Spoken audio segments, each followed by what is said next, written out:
Hello, and welcome to the live stream. This live stream is about yapping with chat and recording some creepy stories together. If you're looking for more polished and edited tales, be sure to check out the many videos on our channel or tune into the podcast for the full experience. Otherwise, welcome to the live stream. Alright, I just gotta say that because I swear to God, there's always a comment later that like, what the fuck is this shit? What the fuck is this shit? Bro, why aren't you reading, bro? I'll find where you live!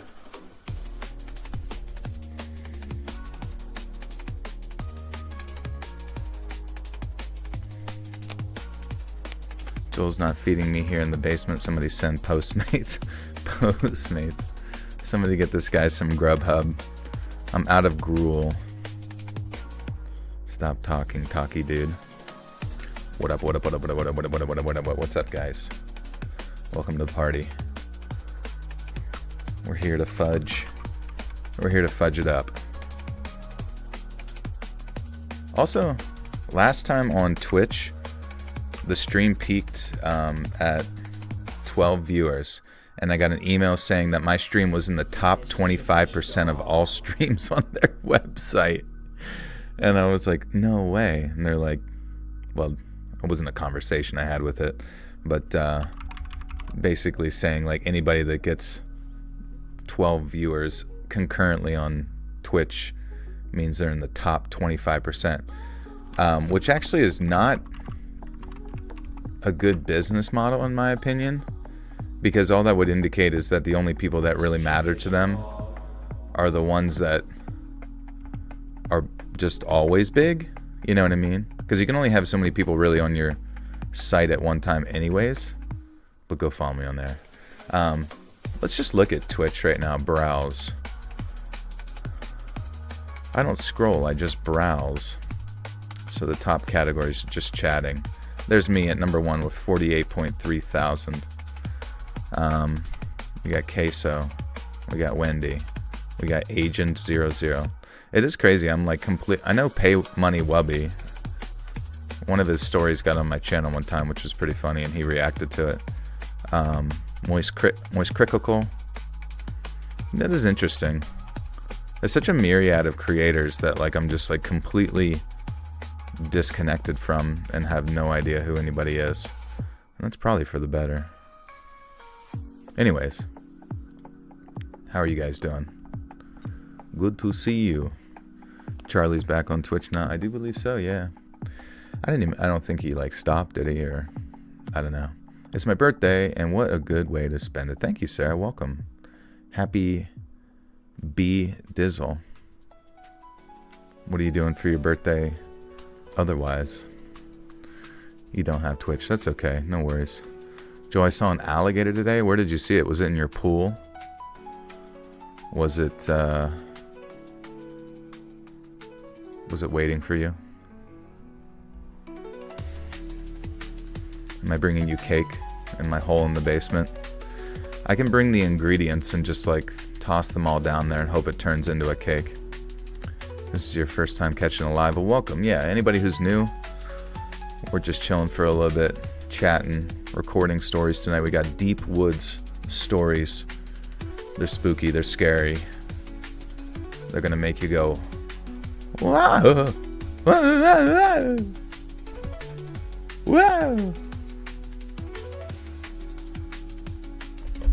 Mike and Ike, thank you for the gifter. To Astrid, welcome, welcome. Thank you, Mike and Ike. How are you doing, dude? I feel like it's been a while since we've seen you.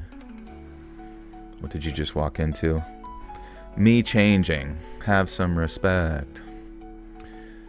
It was my local walking trail, Arkansas. Really? Interesting. Are you like at a pretty low elevation to like have swamps and stuff in Arkansas? Because I guess Arkansas has all sorts of biomes. Arkansas. You started watching Love on the Spectrum. What did you think, Sam? Did you like it? It's a good show, honestly. It's all the characters are very endearing, and it's interesting to see how their minds work. Allison, Welcome back for 42 months. Yay, hi Joel. I hope you and everyone else here are doing well. Thank you. Thank you. I'm doing great, honestly. Had a good day. My one friend had me over with fam, and I ate way too much pizza. It was his cheat day, but which just so happens to make it my 80th cheat day in a row. Sometimes you gotta stack them, so it's like a multiplier for gains. What's up, Vixa? I've been missing these lives forever. I feel like we finally caught on. How are you not more popular? The live streams themselves are just not really a big priority for YouTube, you know what I mean? Like, to become... And I wouldn't even say that, like...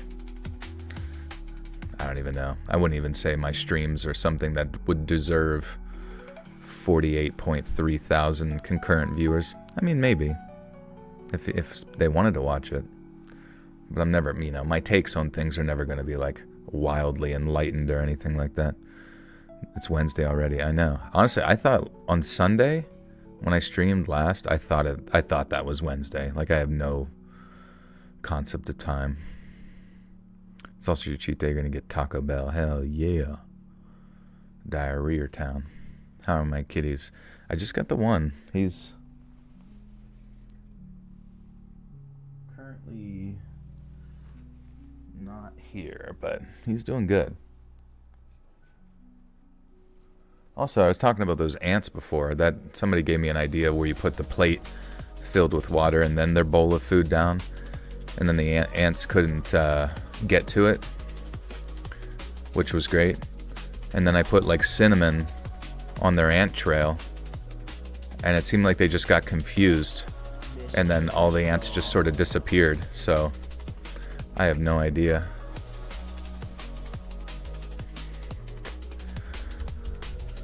Who are you people getting diarrhea from Taco Bell and Chipotle? I feel like Chipotle's not... I don't really get diarrhea from Chipotle. That's the good, isn't it? The high quality shit. And Pokemon 77, thank you for the 19 months. Says, sup, you should do some stories on the descent into madness and our journal entries. Descent into madness and or journal entries. Keep it up, love them vids.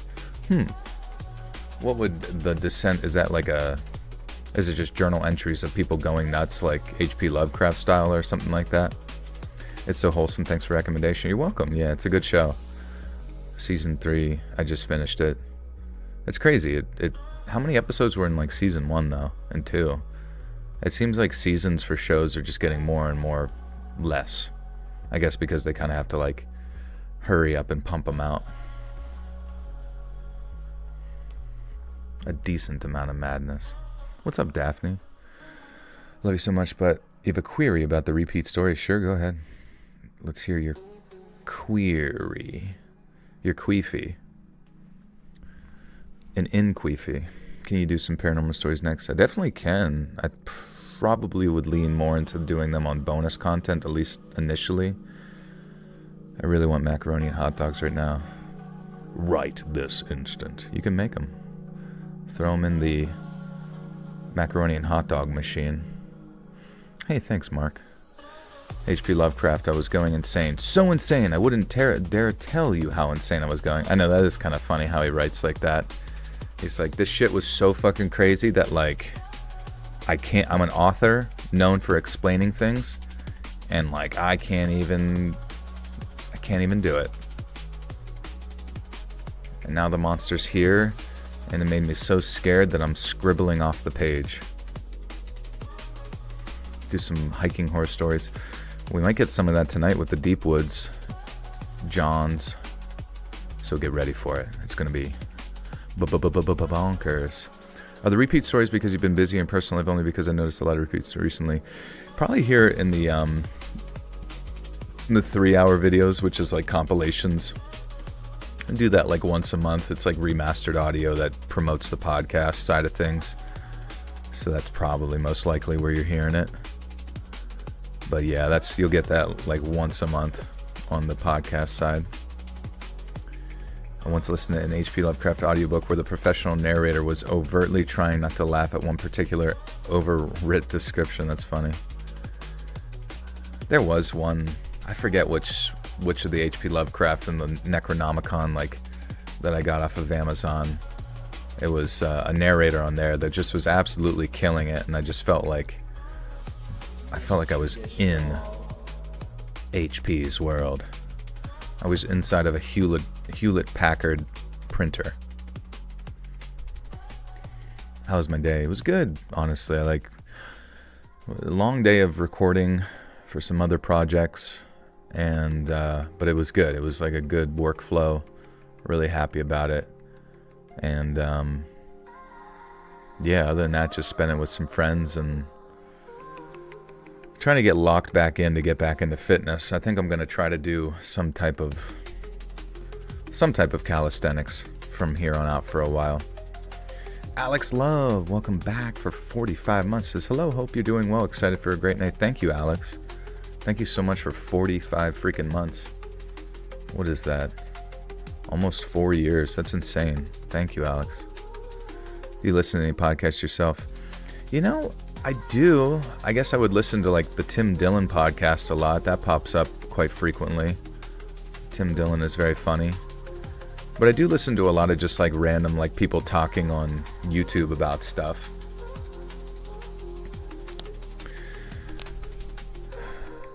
I tried listening to I saw iDubbbz made a new Content Cop video, but it was just sort of I don't know, the continued masturbatory circle jerk that is the trio menage a trois drama between him, Hassan, and H3, and I just really, really, really don't give a fuck anymore at all.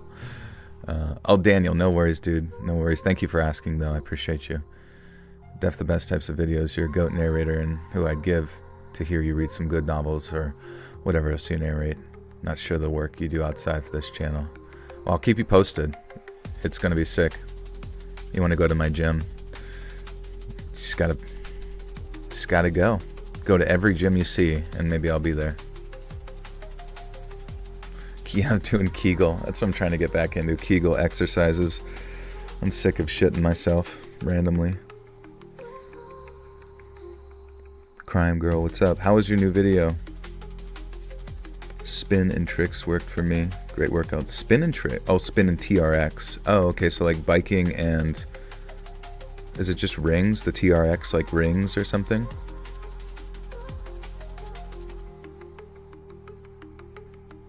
When is No Man's Land getting part 2? Good question. Sam is working on the next part. I believe it's going to be the Russian aspects of World War I. So that'll be pretty interesting historically. But, we will get there eventually.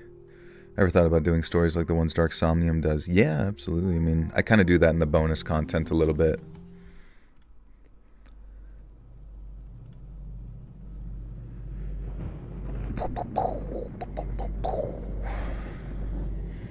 What do you think the scariest story you've ever read on this channel? Probably about the chicken jockey.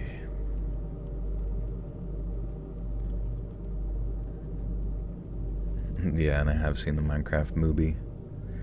It was better than Saving Private Ryan. It was so good. Better than Saving Private Ryan and Gladiator and Titanic and Inception all mixed together.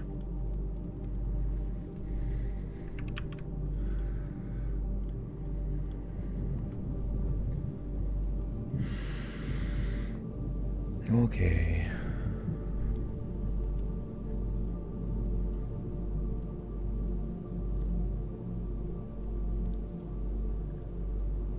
By 2014, my friend Lewis and I had been hiking buddies for years, and we went through the forest of Washington and Oregon together, baked ourselves to a crisp in the deserts of the Southwest, and scaled the peaks of the Sierra Nevada side by side. But next on our list was the Frank Church River of No Return Wilderness, or the Frank as everyone calls it. We planned to hike in, camp out, and see what the place had to throw at us. We loaded up the car, drove north from California to Idaho, and set out for what was supposed to be a straightforward long-haul trip. The drive took 2 days of heading up the I-5, then east into Idaho's interior, and then before long, we saw the Frank's 2 million acres sprawled out ahead of us. A chunk of land so big that it dwarfed anything we'd tackled before. We parked at a trailhead near the middle fork of the Salmon River, in a gravel lot with a faded sign warning about bears and fire bans, and then pulled our packs out from the trunk. They were really heavy, but seeing as they contained our food, our tent, our sleeping bags, our water filters, and much, much more, they were our entire lives at that moment. The first day we stuck to the trail, moving steadily through the pine and trees, and the forest was very quiet, but it was kind of a gentle quiet, and we managed to make it around the 8 miles before we ended up camping near a creek at dusk. And day 2 was pretty much more of the same. We pushed deeper into the woods. The trail was winding through the valleys and up ridges as the underbrush started to get thicker, and it was swallowing up the path entirely in certain spots. We didn't talk much. We just walked, ate some trail mix, and checked out our maps every so often to make sure that we were headed in the right direction. At the end of the day, we pitched the tent on a flat patch of ground, boiled water for these instant noodles that we had, and then pretty much slept like the dead. 18 miles in, the Frank felt like hours. That sounded weird.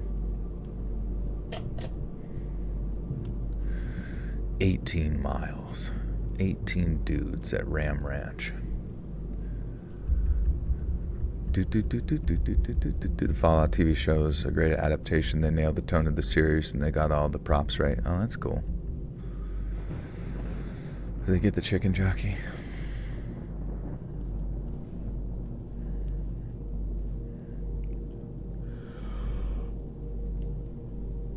"18 miles in, the Frank felt like hours. We felt dialed in, and we were ready for more. On the third day, we started to feel a little restless, for want of a better word. Trails were fine for tourists, but we'd come for something real.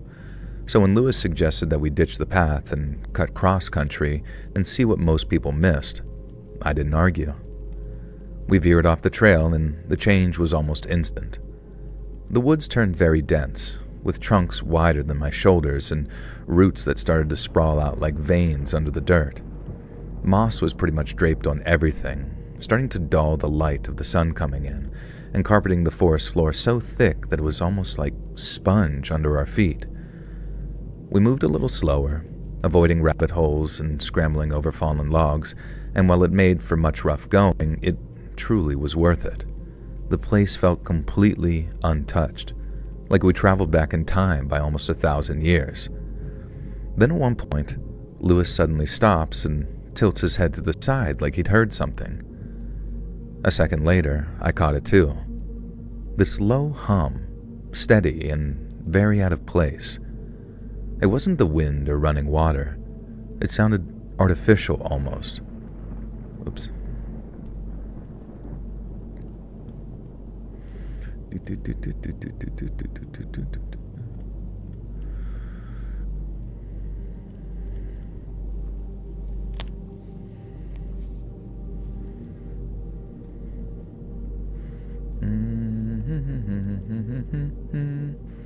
Do you remember your story about Wayne Cousins?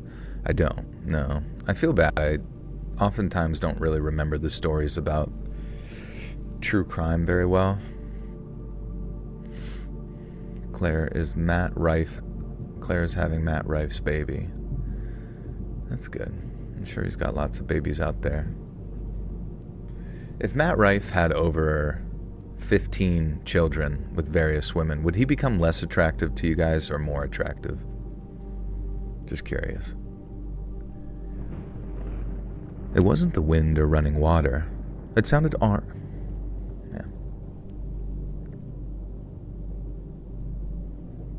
It wasn't the wind or running water. It sounded artificial, almost mechanical.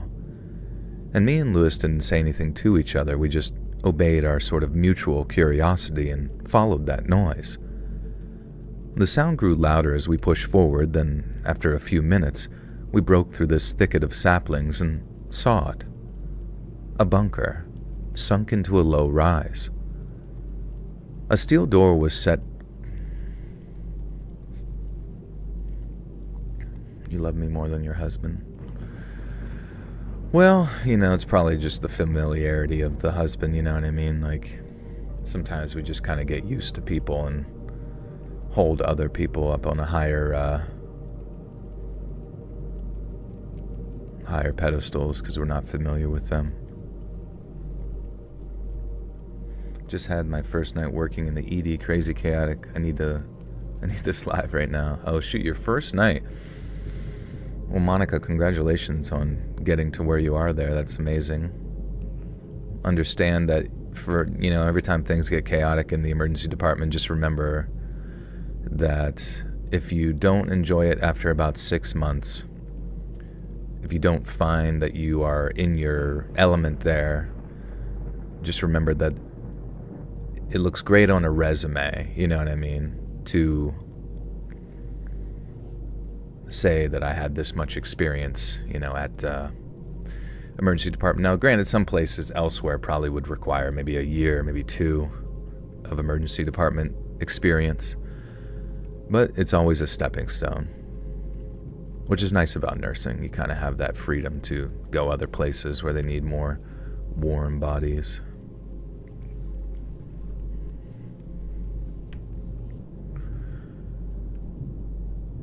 A steel door was crooked in the frame. Crooked? Maybe crooked? A steel door was crooked in the frame, and its concrete shell appeared to be covered in scratched symbols, circles, zigzags, or lines that twisted into nothing really recognizable. And the hum came from inside, and once we were close enough, we could hear that it was some kind of heavy metal, all distorted and screaming vocals. It was then that I saw the door hung almost ajar, just an inch, but enough to allow the noise inside to spill out. Lewis and I stopped dead in our tracks just a few feet short of the bunker's door. The music was aggressive and violent, either death metal or some kind of... Hey, Miro, what's up? What's poppin'?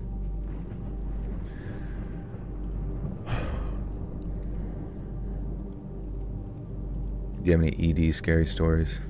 Erectile dysfunction stories? I'll have to look into it.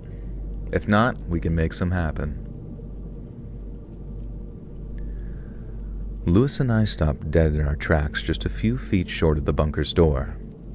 The music was aggressive and violent, either death metal or some kind of hardcore, but it wasn't the kind of music that had us approaching with such caution. It was the thought of the people playing it inside. Lewis shot me this look. I mean, sure, there was a chance that it was just a bunch of metalheads throwing a party in some old abandoned metal bunker. But what if it wasn't just that, What if they were way out in the middle of nowhere for a reason? And I remember looking back at Lewis and gently leaning my head back in the direction we'd come, as if to say, let's get out of here. And he nodded, then we turned to leave. We were aiming to put miles between us and that place before dark, and neither of us wanted to find either who was down there or what they were doing. But we'd only gone. Roki the Fur, welcome to the Buttersock Call. Thank you so much for the $1 million. Appreciate you. You now have access to my garage.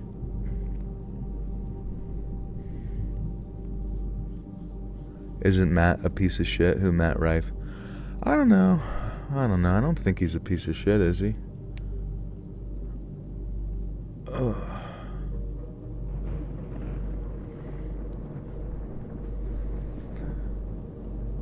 Shorn, what's up? How are you doing? I'm doing good, dude. How are you?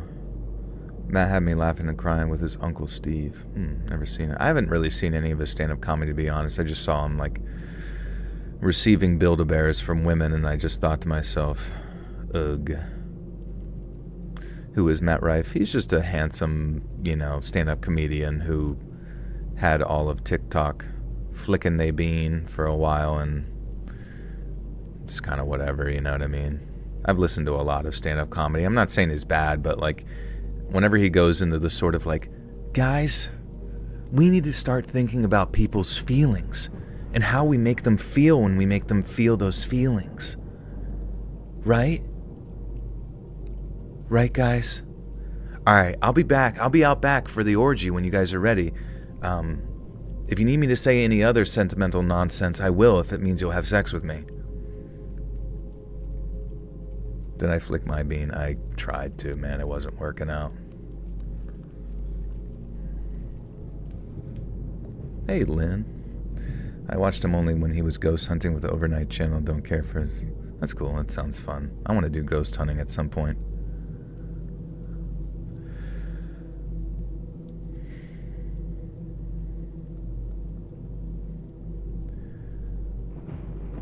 But we'd only gone a few hundred yards before they found us.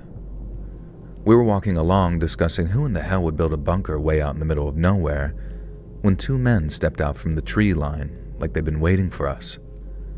They were wearing full camo, with faces hidden behind balaclavas, and each held a rifle that looked like something like an AK. Barrels were down but gripped very tightly. My blood turned to ice as Lewis and I stopped cold in our My blood turned to ice as Lewis and I stopped cold. I could hear him breathing beside... Dude, what is wrong with me?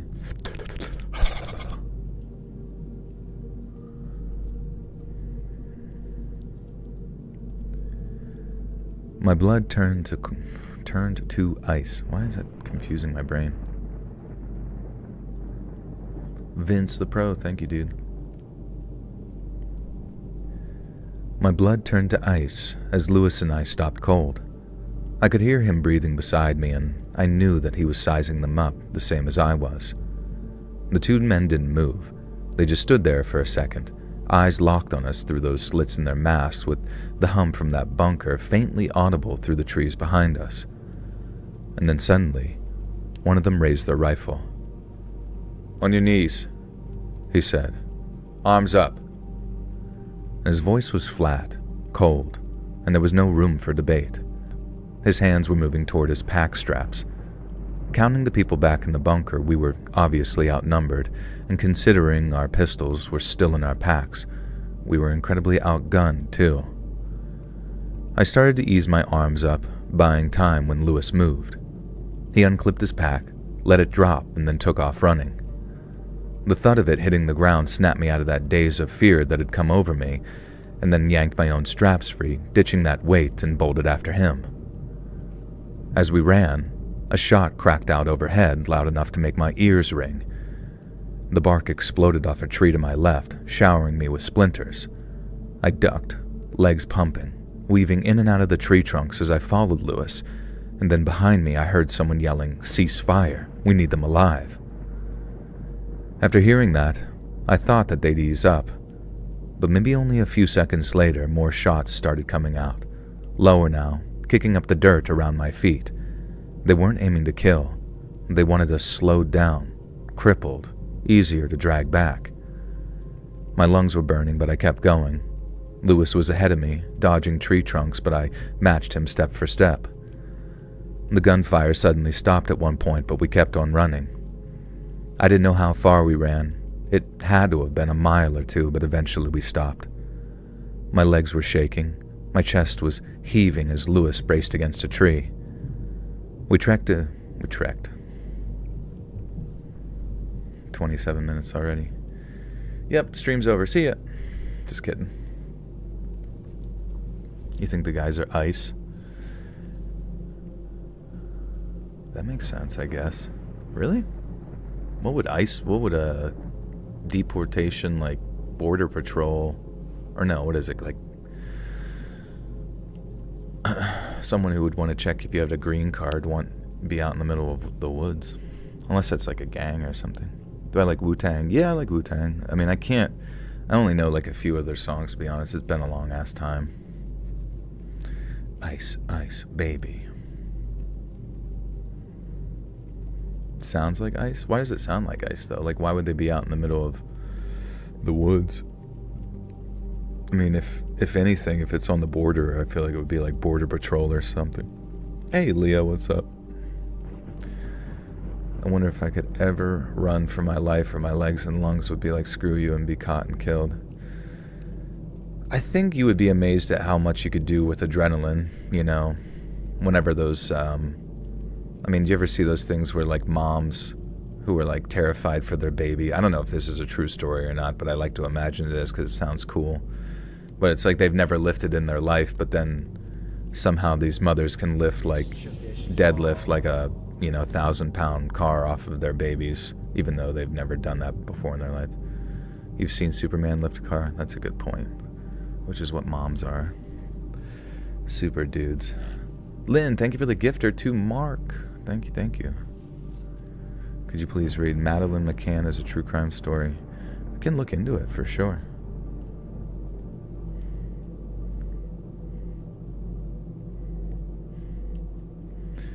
Lynn, thank you for another gifter to Lindsay Tompkins. Welcome, Lindsay. Do I like NWA? Now, I do like NWA. I do remember hearing something back in the day of some of the, like, what was it, Ice Cube or something was saying that they didn't even really want to be singing like Fuck the Police, or like the lyrics were like different and they were like forced by their producers to put out music like that. I do have a conspiracy theory that a lot of like these sort of more violent aspects of like rap music is perpetuated by intelligence agencies way above our pay grade to create division and hold communities back. Roki the Fur, thank you for the 5 gifters to Lawn Care Lover, Mariessa Derry, Matrix Music, Ren, and TJ. Thank you, Roki. Thank you, guys. You guys are very kind tonight. Thank you.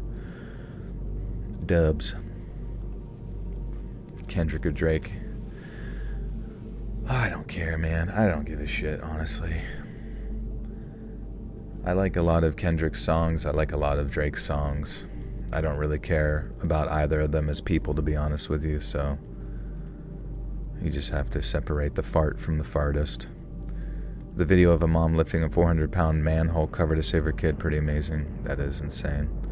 Wonder how fucked up her back was the next day, or if the body like somehow kept her from injuring herself. You have to unlike the Drake songs, though. How come?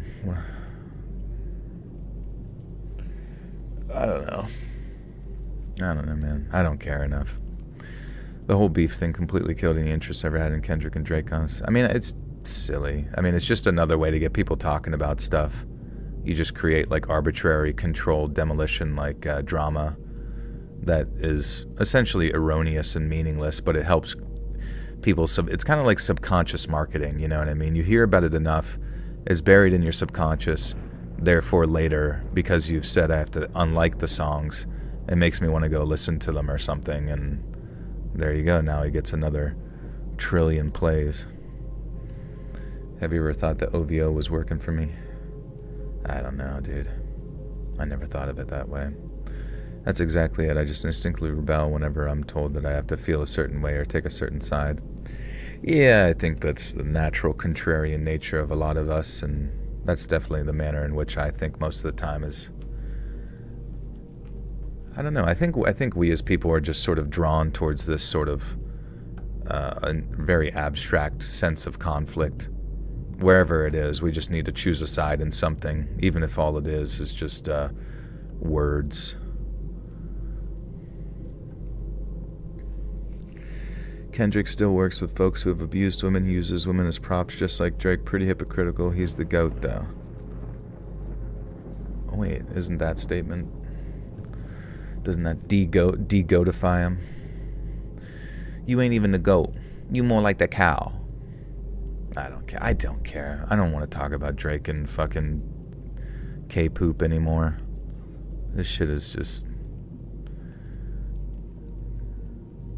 I don't care. If you like the music, you like the music. Like, there's literally no... It's just so wildly meaningless to... Well, maybe it's not. Let's get excited, guys. Let's get excited about it. Let's get pissed off. Why do people get so much into the drama? I think it's the same psychological reason when you open up your phone and you see a baby water buffalo, right? You see a baby water buffalo, and then you see a lion coming up to that baby water buffalo, ready to like kill it and eat it, right? And for some reason, you have no idea what's going on 3 seconds before that, but now you're involved in a storyline, and it happens so quick. It caught your attention. You instinctively know what's going on, and then you see the mother water buffalo come over and like try to headbutt the lion, gets him off, and then more lions come, and then she's fighting him off, and then the little baby water buffalo is too stupid to know what's going on, so he like tries to almost get killed again stupidly, but then a whole team of water buffalo come on. You're like, yeah! Now 15 seconds ago, I was totally unaware that water buffaloes even existed. But now, then you go to the comments and it's like, this is the Team Water Buffalo button. This is the Team Water Buffalo button. You chose a team and you chose a side. And you're involved. And now it's connected to your identity and your purpose and your thought processes and mainly your entertainment. But now you're here. Now you're here. But it was a great video. I was definitely Team Water Buffalo for sure. Fuck those lions, bro. I'm sick of lions always getting to eat whatever they want. Just because they're big and scary.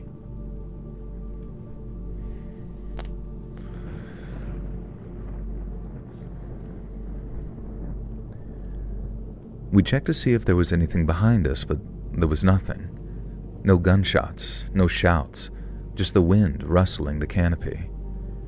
We'd lost the men shooting at us, but we'd also lost our packs, meaning all of our food, gear, and maps were now in their hands. It was a pretty bad situation, one of the worst you could ever wish for, but there was nothing else to do but keep moving, so that's what we did. Without our tents and sleeping bags, that first night,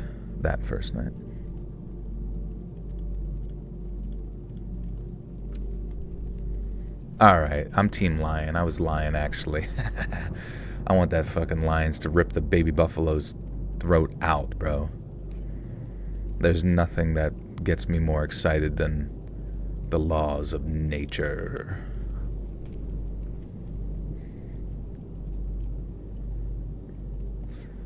Big and scary until Hungry Hippo comedy comedy along. Good point. What happened to the background music? Can't you hear it? Is it like is it not loud at all? Let's see. I see my voice. I can turn it up a little bit.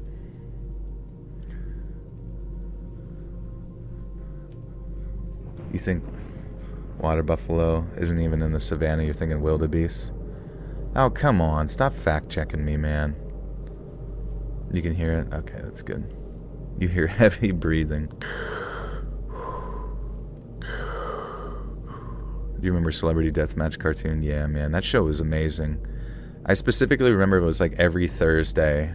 I was in like middle school, and every Thursday, I like clockwork, I would tune into like all this animated show lineup on MTV.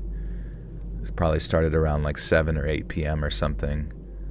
And I would just like shit myself excited to watch like Celebrity Deathmatch and like whatever other stupid cartoons they had. I think I might have played the Celebrity Deathmatch video game, and I vaguely recall it not being very good, but I can't remember. Was it on Xbox too?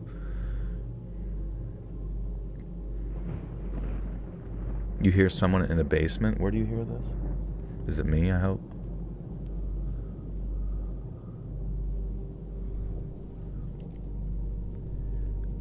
Without our tents and sleeping bags, that first night was brutal. The temperature dropped fast, cold seeping through my clothes and into my bones, and my stomach growled, loud in the quiet, but there was nothing to eat. and we just huddled against a fallen log, and jackets were pulled tight around us. I kept my eyes open, expecting those men to creep up on us in the dark with their rifles ready, but they didn't. Lewis barely slept either. We just sat there waiting for dawn. Morning eventually came, and with it, it brought hunger. And we found some berries growing low on a bush. They were sour and barely ripe, and I ate a handful, pretty much grimacing at the juice staining my fingers. And Lewis what the fuck is this?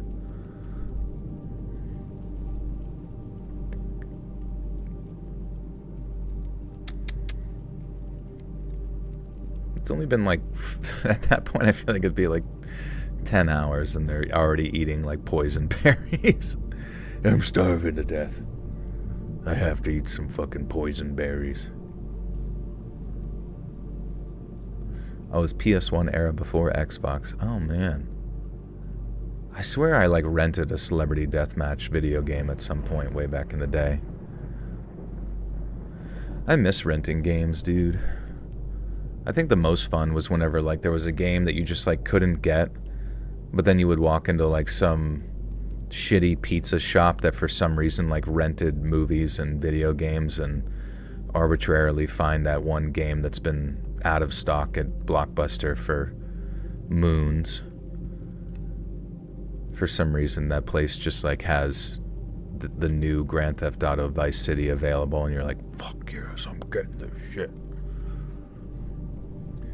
You are in fact correct, it was released PS2 and Xbox. Okay, that's good. Yeah, like I just have like a vague memory of like playing that game one night, but like only wanting to do like whatever fatalities it had or something like that. Big Bird and Elmore out back with Oscar burning garbage again. Damn. Best Buy and Circuit City clearance bins were the go for finding cheap games. Yeah, it's crazy to think that like how fast we went from having to wait essentially years for like cheap bargain bin Walmart games and shit like that to then Steam releasing games and then being like coming out and like being cheap and like affordable within like the span of a month or something.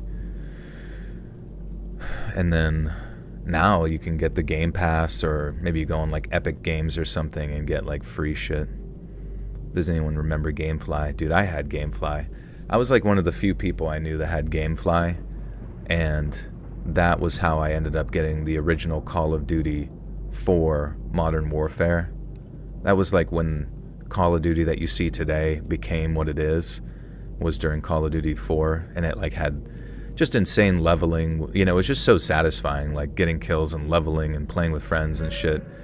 To the point I rented that game to the point where it kept charging for the rental, and then eventually if you kept charging you get to keep it, and then they send you the box, which is sick, you know what I mean?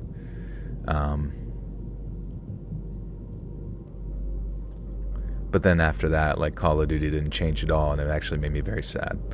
Boop with the 639 says, can you yell, "Babearfucker, do you need my assistance for B-Day yesterday?"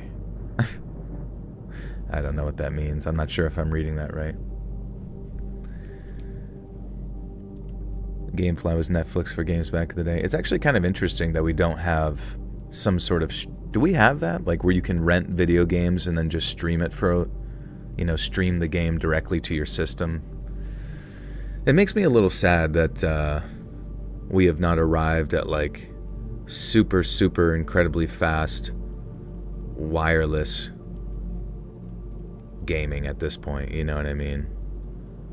So that you could just stream new video games directly to your computer or whatever. I mean, maybe we do. You stream games using PS Plus. Oh. Game Pass, wait, so you don't have to download them on the Game Pass or PS Plus, you just play them? Subscription, not renting individual games, but you can fully just stream them directly to your computer. Oh shit, okay. So but you do have to download them, right?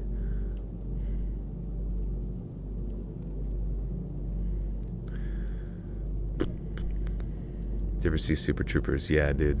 Oh yeah, it's been a while. I'm sorry if that was a Super Troopers reference. It's been so long. Nope, not at all. Oh, okay. No download. That's crazy. You don't have to download them, I'll show you. Okay. That's crazy. Just based on... Oh, okay, so the internet speeds are up to...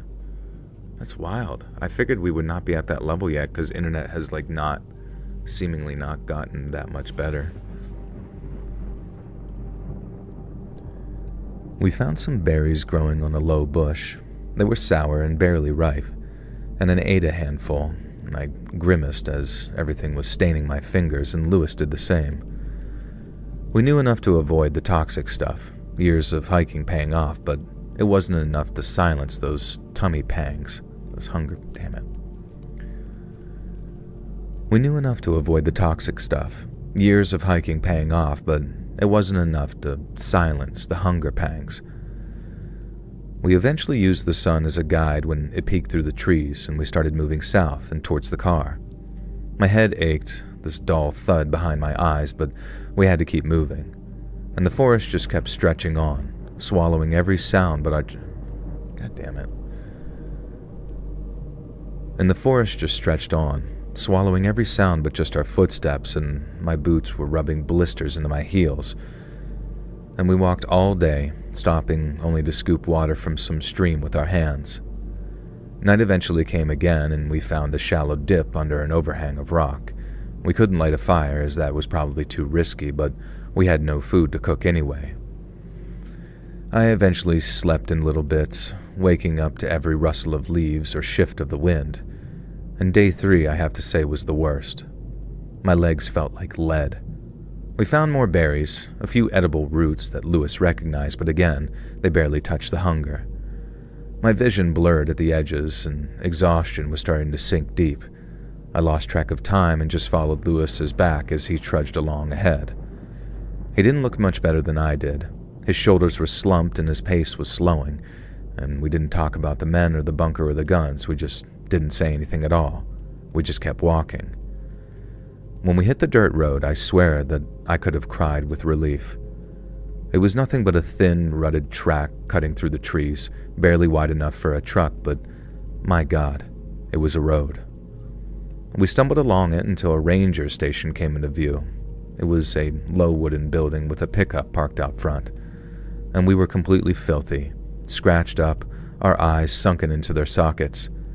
The ranger inside, a guy with a gray beard and a faded... What's the NPS?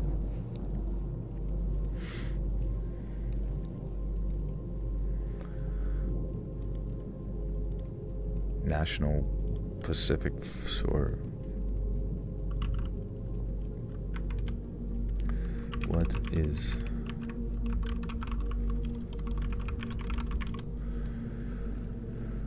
The Wendigo.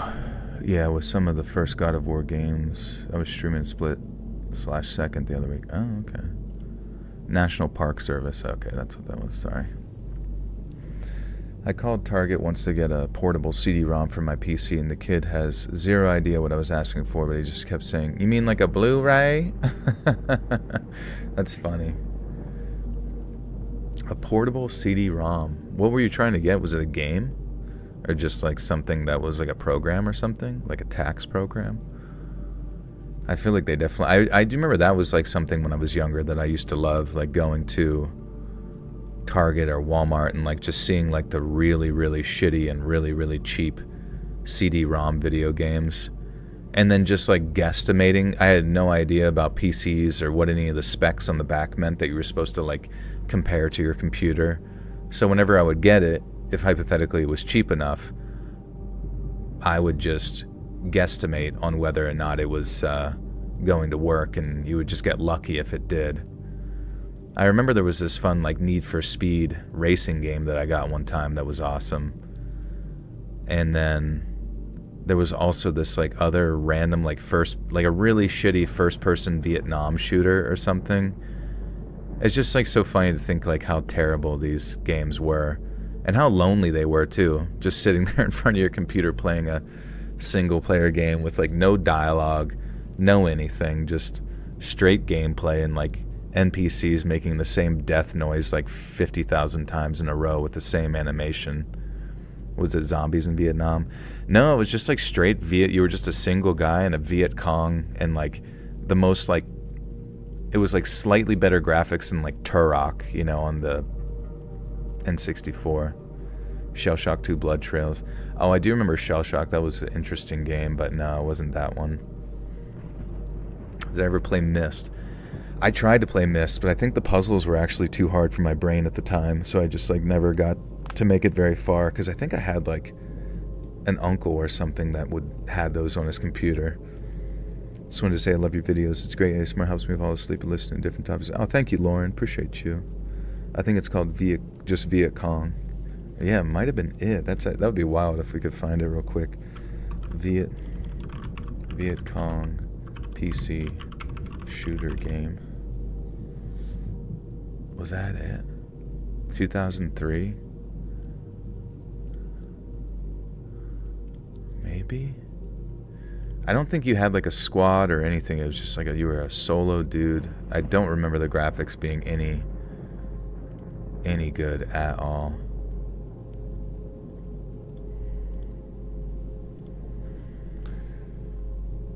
But choosers can't be beggars. Big Poppy energy. Thanks, dude. What happened to Joel's ASMR YouTube? It's back. It's there. It's popping. Go subscribe.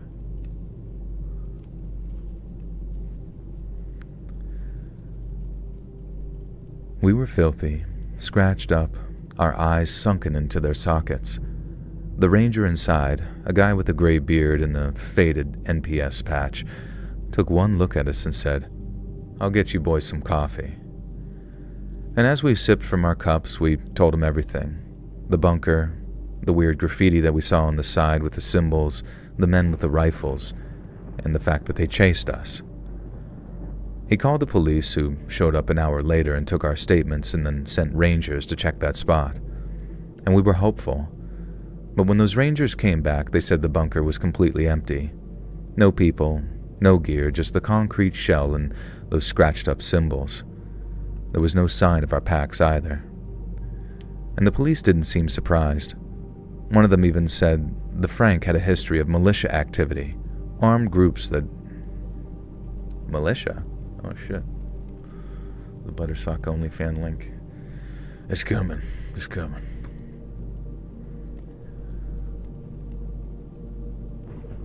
One of them even said the Frank had a history of militia activity, armed groups that'd gather, train, and sometimes party out there away from prying eyes.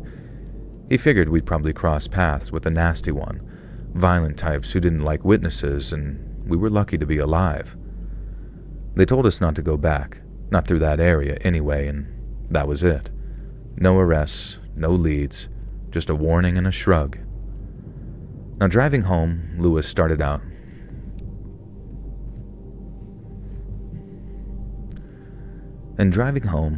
Lewis stared out the passenger window, staying silent almost the whole way.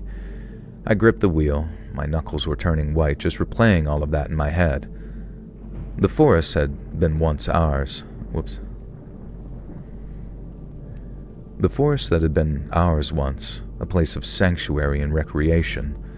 But on the drive back, it felt like something else, something hostile and uninviting.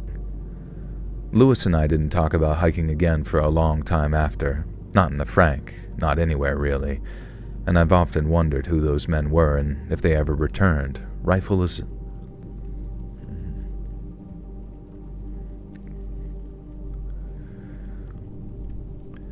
Lewis and I didn't talk about hiking again for a while, not in the Frank, not anywhere, and I've often wondered who those men were and if they ever returned, rifles in hand, watching for the next pair of idiots to step too close. Can you do a transatlantic accent? What is that? Oh, darling, you wouldn't believe. I can't believe it. You're absolutely crazy. Even I wouldn't believe that. I couldn't lose it. I would lose my mind. It's insane to me, darling. Absolutely insane. I don't know if that's right or not. I'm trying to... What does Frasier sound like? He's the transatlantic accent, right? Baby, you hear the blues are calling. Toss my salad and scramble my eggs. What is RZA and Method Man? I like Method Man and Redman. They were one of my favorite rappers growing up, which I guess they were they both part of Wu-Tang, or was it just Method Man? Hey Travis, how's Pradeep? He's good, is he? Oh, there he is. Hi, buddy.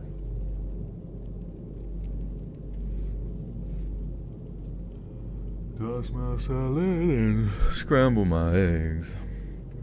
Just wanted to say I listened to you through the worst of my alcoholism, finally out of the worst of it. I just wanted to tell you thanks for being there for me. You're welcome, Jordan. I'm glad you've broken free, my friend.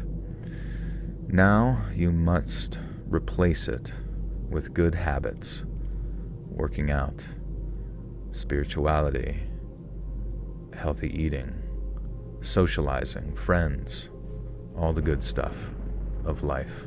No more of that. And if anybody offers you a drink, say no. That was the old me. What's the lore behind Pradeep's name? It was from the show. That's another good show you should watch. It's called The Pickup Artist. And you'll have to see it. You have to watch it and see if you can hear his name there. Okay, wait. What was the... We have to listen, actually. There was a guy from Fallout. There was a character from Fallout New Vegas who I thought almost has like a transatlantic accent, because I was doing his voice in the shower for a while the other day. So it's funny that you bring up the transatlantic accent.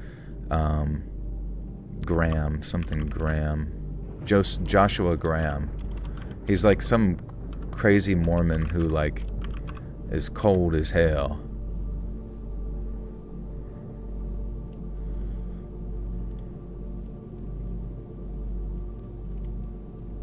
We're gonna listen real quick.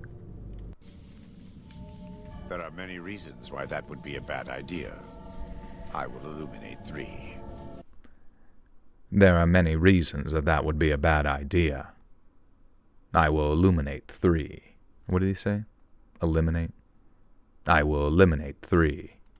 First, do not believe that because Daniel is a missionary, he is incapable of or... I don't quite have that, like, graveliness at the end of some of my stuff. First, do not believe that because Daniel was a missionary, he is incapable of or unwilling to defend himself. Unwilling to defend himself. Unwilling to defend himself. Second, if you harm Daniel... It's funny that he's just, like, checking his gun the whole time. I will find you. I will find you. God willing, you will not leave this valley. Gotta be like Katharine Hepburn. Oh, darling. Did he play in Skyrim? The voice of that guy, probably. That actually does sound kind of familiar. I wouldn't be surprised, but he's very popular. If you've never played Fallout New Vegas, I'll be honest, I haven't either, but I hear it's very good.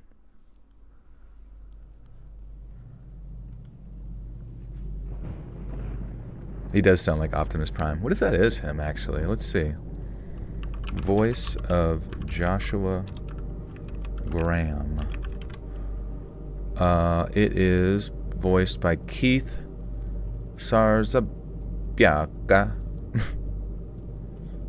I don't know how to say that. Let me look this up real quick. I'm actually curious.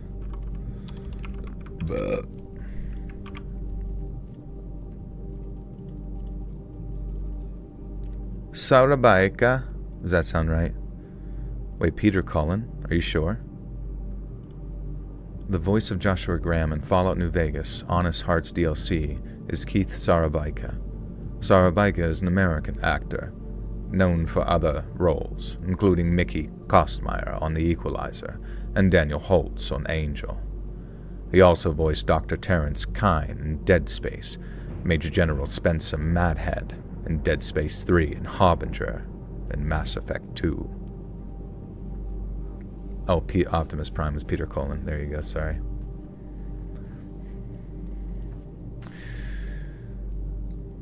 He doesn't sound anything like that guy, though. Yeah, I guess it would be way more deeper, but definitely has that gravel at the end. Alright, so we got, how many we got tonight? We got 1, 2, 3, 4, 5, 6 deep web stories. Not deep web, deep woods. Deep in the wood. Hey Joel and Let's Review. It's crazy. Your theme is deep woods tonight. I've been writing and trying to flesh out details for a deep woods horror story I've been trying to work on for a little while. Interesting. What's the story about? What is it about? Tell us.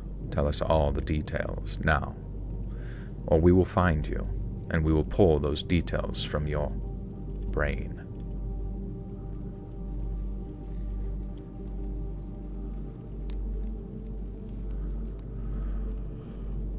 Baby, I hear the blues are calling, those miles on it, and scramble my eggs.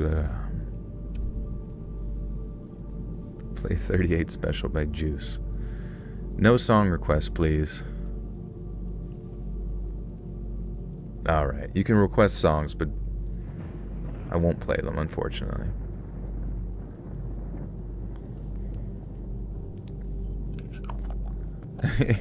It treats me like Alexa.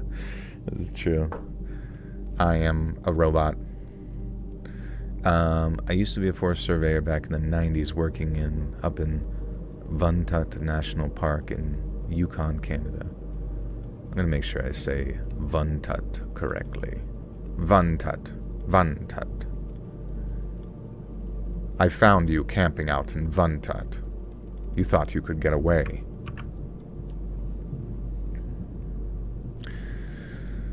Boyfriend pissed me off, so I'm sleeping on the couch. Now I have you to listen to. There we go. Damn it, boyfriend. Don't you know you're not supposed to do anything bad? How the hell do you say this place? Tree Flesh, what's up, dude? Where you been? I'm fun. You are fun, Shorn. Unfortunately, I don't even know how to find any music. I don't think any music actually exists. These are just songs that play in your head. You get a job now? Oh, that sucks, dude. I'm sorry to hear that. What they should do is just give us all like at least $200 a week and just let us jerk off and eat pizza and watch streams. And then let the robots build concrete. How to say Vuntut.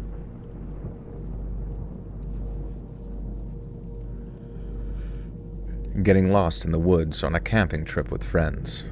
Definitely inspired from the book and movie, The Ritual. That sounds cool. Straight dorking it.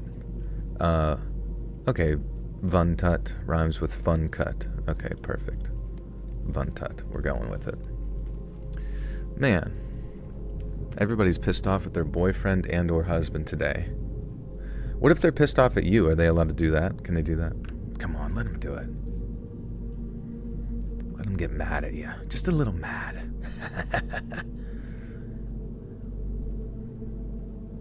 I used to be a forestry surveyor back in the 90s, working up in Vuntut National Park in Yukon, Canada. On paper, the job was simple. Map the land, mark the trees, note the changes. But in practice, out there, it was anything but. The park stretched over 4,000 square kilometers, a sprawl of dense forest, jagged ridges, and boggy lowlands that could swallow a man whole. I'd been at it for years, comfortable with the solitude and the long days of nothing but myself in the forest. In late August of 1993, I was deep in the interior, further than I'd ever gone before. My pack was heavy with gear, the nearest road was a 3-day hike, and the ranger station even further. I was completely and utterly alone, and that's how I liked it. The day started normal. I woke up at dawn, broke camp, and headed north through a thick stand of spruce, and I'd been following a drainage line, plotting its curve for the survey when the trees ahead started to look a little off. They weren't standing right. What does that mean?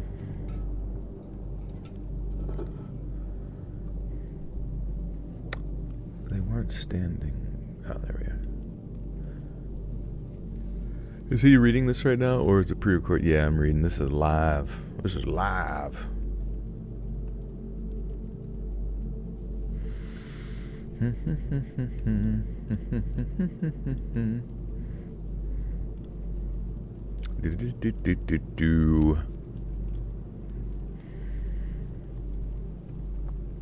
This was the Wednesdayest Wednesday ever. Hey Lori, how you doing? It's pre-recorded, but he pre-recorded it knowing what you would ask. That's true. All of the chatters are pre-made too, all just bots. That actually would be really funny. But I guess how would you even fake that? Even if you could program it. Oh, no worries. You went roller skating and fell on your butt. Nice, dude. Oh shit, what the fuck?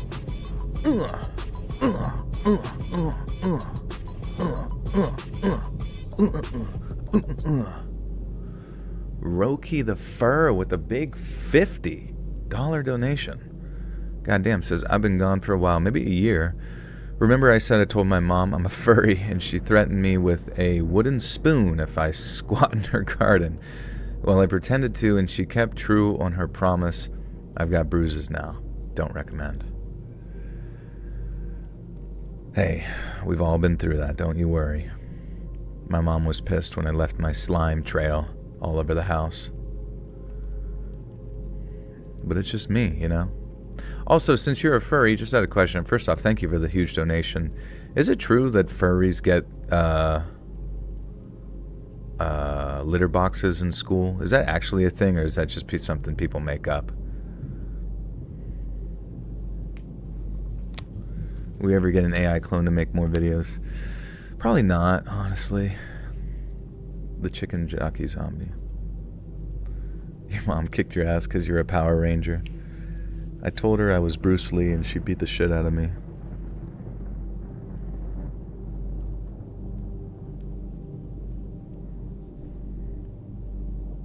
Oh, it's not true. Okay. Dude, I've been getting trolled, I think. Like, I've heard from, like, multiple people at multiple schools that there's, like, litter boxes in schools for furries. And I was like, what? What the fuck? And I swear to God, like, my friends' kids who are, like, in high school, they're like, yeah, the schools don't want to get sued, so they just, like, have them or something like that. And then the fact that I've looked it up and it was like, that's not true at all. And I was like, it would be so fucking funny if it was just like a universally known thing amidst people in like high school or whatever, or schools, to just like troll people who are older by like telling them that it's true. You know what I mean? Just like tell everybody you can that your school, if you're in school right now, tell them that every bathroom has litter boxes in them. I think that would just be so fucking funny to tell everyone.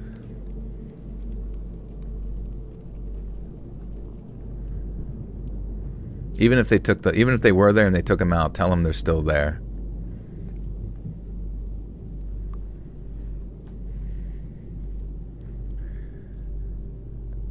They weren't standing right. They were tilted, leaning outward like they'd been pushed by some powerful force. I stopped, adjusted my pack, and squinted through the branches. Beyond them was a clearing, a rough circle punched into the forest. I stepped closer, my boots were sinking in slightly into the earth, and that's when I saw it. Everything within that circle, the trees, the shrubs, the dirt itself, it was all bleached and ashy white.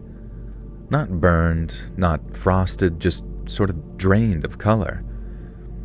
The trees kind of stood there like skeletons, their bark peeling in dry, powdery flakes, and as I walked, the brittle ground crunched under my weight. I'd been spin. Oh, you're a fuzzy? Mom, I have an announcement to make. I'm a fuzzy. That would be really funny too, to like come out to your parents about something that's just like made up. You don't. You make like a big announcement, like you're gonna announce that you're gay or something, but then you just tell them you're some made up word. Mom, Dad, I'm a smoogle. What? I'm a smoogle. I'm a smoogly fuzzy. What? I will elaborate no further and you will respect my decision. okay.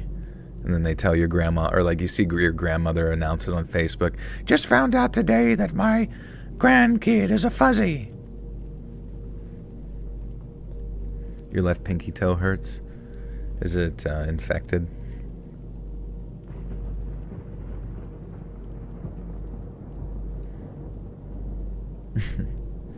Ever seen the cop that pulled over a furry and he was a cat and it was crazy? He said he had no idea because he is a cat and he has a tag in his collar. Well, I don't see any issue. That cop should have got the canine unit to deal with it. Dad, I'm a Smeesadorf. You got pulled over today, Tree Flesh? So wait, you fell on your ass while skating and then you get pulled over. I'm starting to think that maybe you had a little bit too much to drink.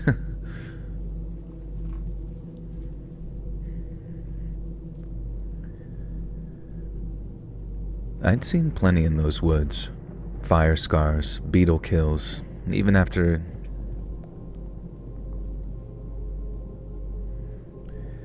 I'd seen plenty in those woods. Fire scars, beetle kills... What am I saying? Beetle kills? You got pulled over while skating.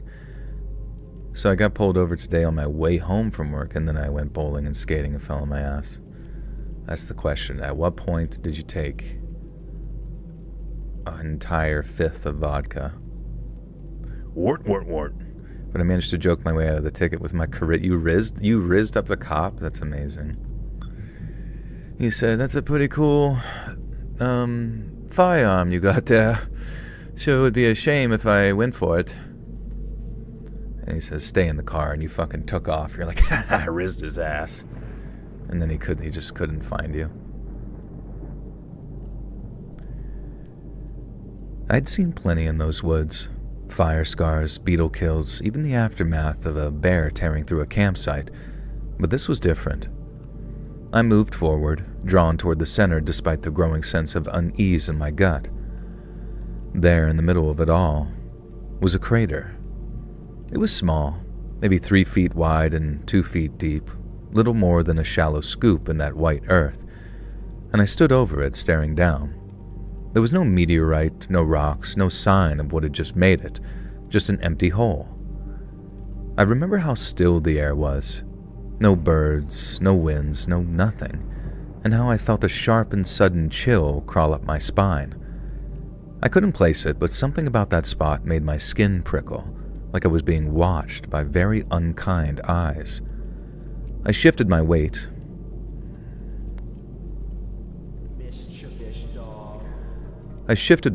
And I decided that I needed proof.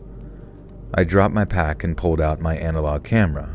My hands were trembling as I fumbled with the lens cap, but I managed to line up some shots.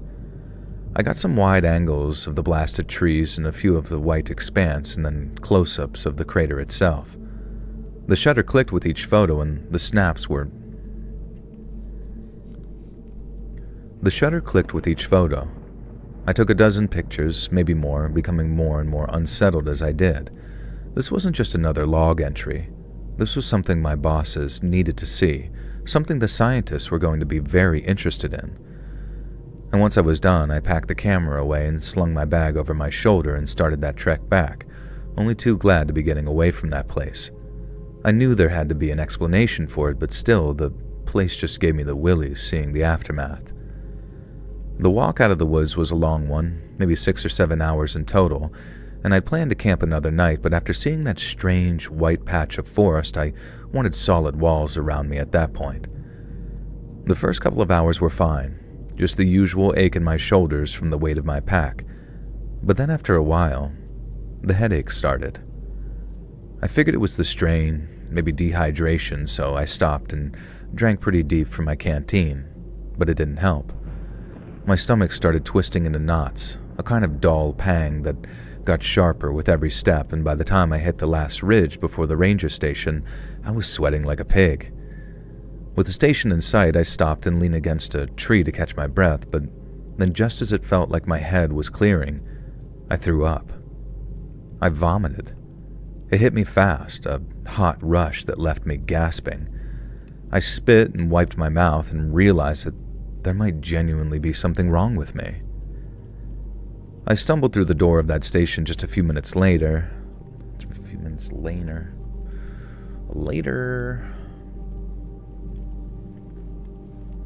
Wee McGee 84, welcome to the Buttersock Cult.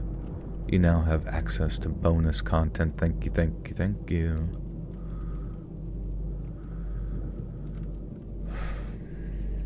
Natural selection? That's whenever I choose which lobster I want to eat out of the tank. The other ones get to go on and make cooler, more less capable of being boiled lobsters. Or maybe just less capable of being picked by me. Honestly, if enough lobsters that I don't pick get to procreate, that means less of them will be chosen to be eaten by me, which means that the general population of the lobsters will become uglier, at least to me, which I think might be a big deal. You've been listening 24 hours straight now? That's nuts. Really? Are you working a long shift, or what are you doing?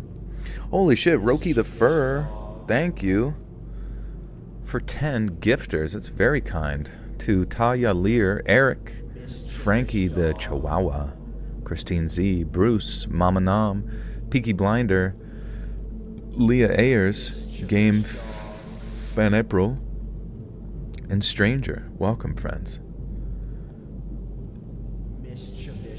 Thank you, Roki. You're being way too kind. How many gifted people is that tonight? How many? Because I have to match it at some point. Anybody keeping track? Anybody keeping track?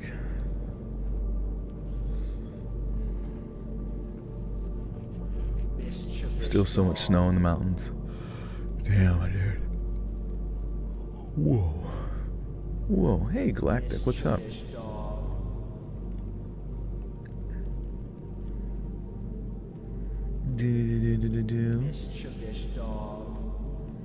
It'll be a chain. Start the chain. So as we hit 500 watching, you'll have to match me too. Oh shit. Oh, is that what you do on like hitting certain thresholds? That's kind. Oh fuck. Roki with another 10 gifters. 2. Simone Ingram, Monkey Mind, Non-Blonde Millennial, Snuckles, Grey Matter 88, Sampai,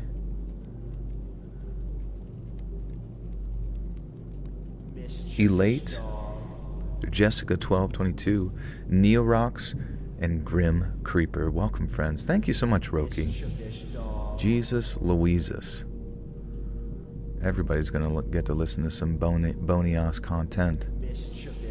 Only because it's my birthday. I think that's 25-ish gifts tonight. Damn.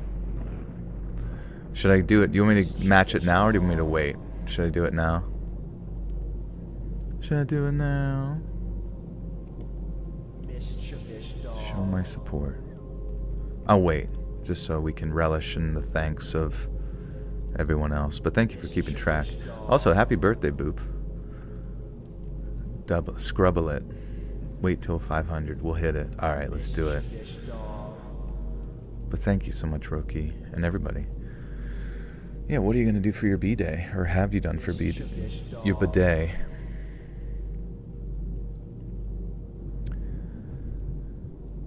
I stumbled through the door of the station just a few minutes later.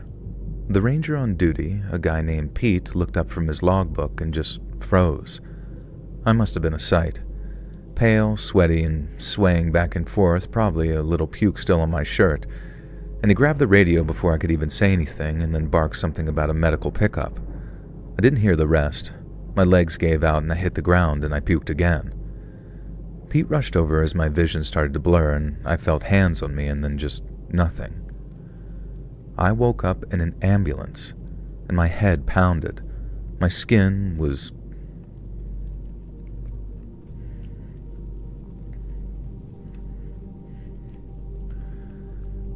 I woke up in an ambulance.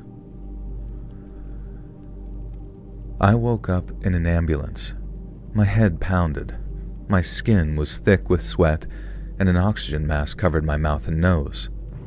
The paramedics were there, and their voices were very professional as they asked their questions like where I'd been, what I'd eaten, or if anything had bitten me. And I mumbled about the crater and the white trees, but the words came out just kind of jarbled.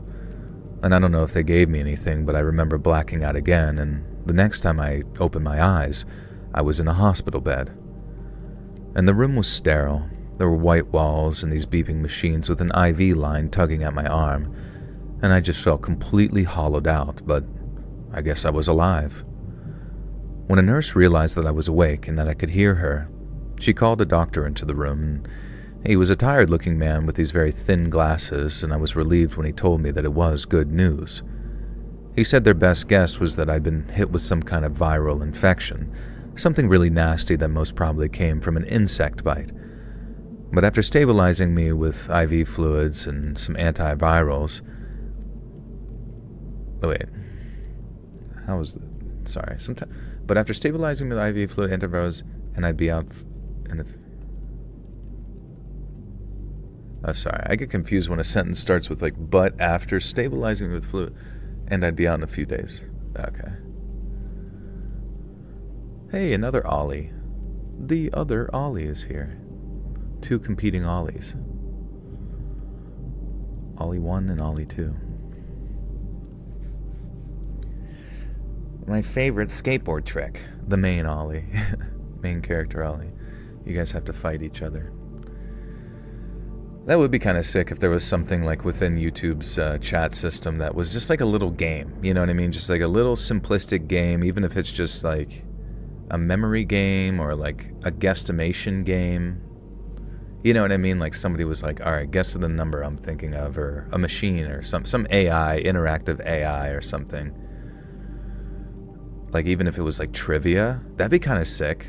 Imagine that if they had like trivia built into an AI bot, and then after a while it asked everyone to input something, or maybe they had it address them specifically, and then if they got it right, they would get points, and at the end of the night, if you got the most points, it like YouTube automatically gifted you a membership or something. I think that would be really sick. What do you do if you found a dead body in a hotel room asking for a friend? Well, I wouldn't tell anybody. We got a long night ahead of us. Just kidding. Why would it be in a hotel room? Am I the maid? What time is it? It is 12:30. Eat it. I'd unhinge my jaw and swallow it whole. Let's see how many people we got over on Twitch. Twitch guys, don't leave, please.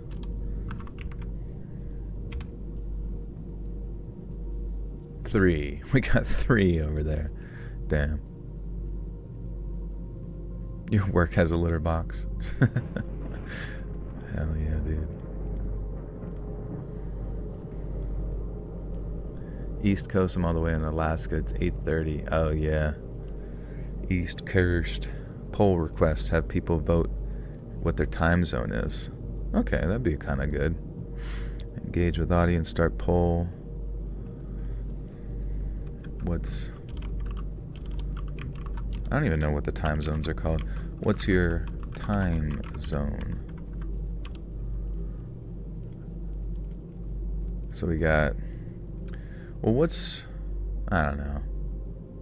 There's so many time zones. Would it have to be in the U.S.?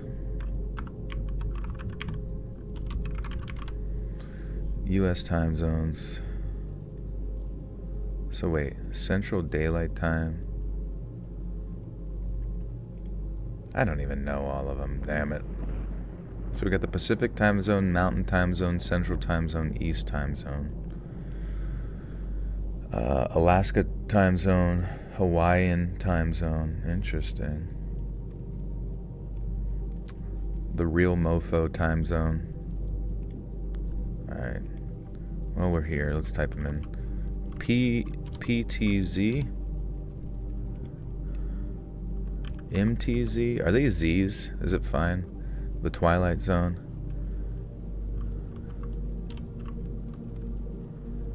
Maybe we don't need the Z. I'm just gonna put American ones in. If you're other, then you're probably in the Twilight Zone.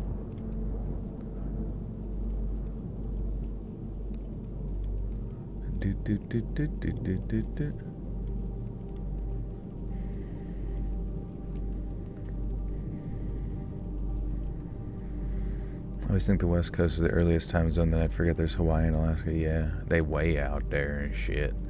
Where does it, like, reset? Like, at which time zone is there, like, a direct reset?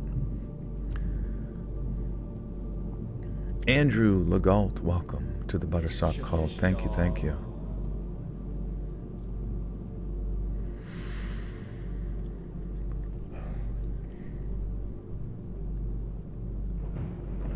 He said their best guess was that I'd been hit with some kind of viral infection, something really nasty that most probably came from an insect bite.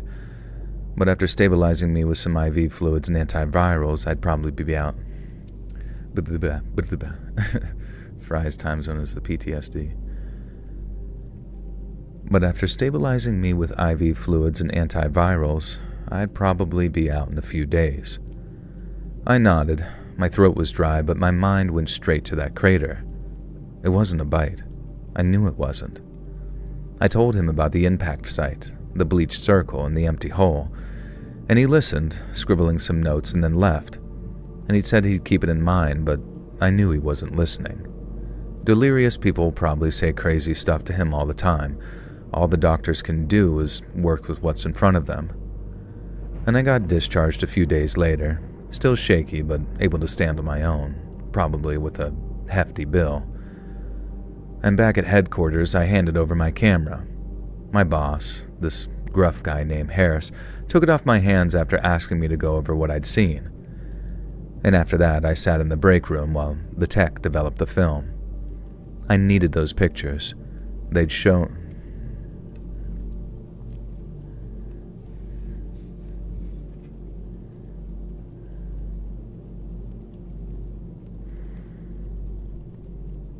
I needed those pictures.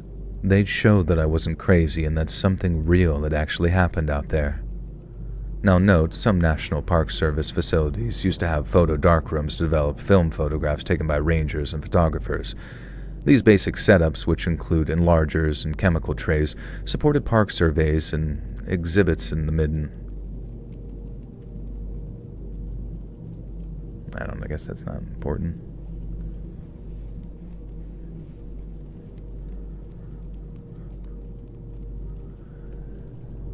I needed those pictures. They'd show that I wasn't crazy and that something real had actually happened out there. Now, just so you know, some National Park Service facilities used to have photo darkrooms to develop film photographs taken by rangers and photographers. And that tech eventually came back about 90 minutes later, and his face was just blank. He laid out the prints on the table, and my heart sank. Every shot of the impact site was a white, fuzzy blur.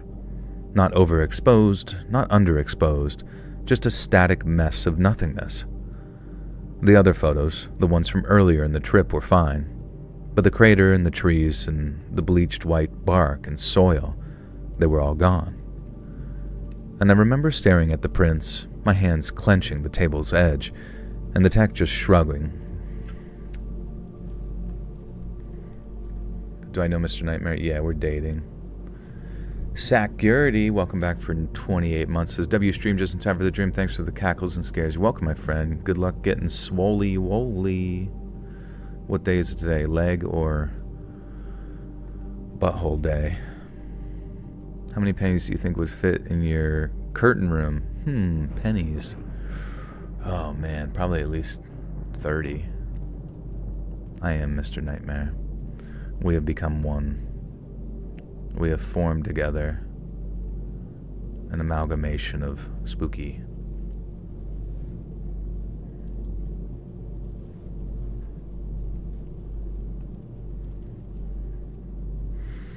I make so many people happy.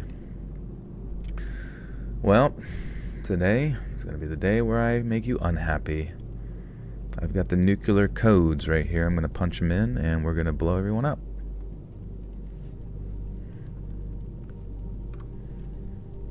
My allergies sound better. That's true, yeah. I did get a little sneezy in this like zone that I was in earlier, but maybe I'm used to it now. I don't know. Straight jorking it with Mr. Nightmare. That'll be the name of our collab.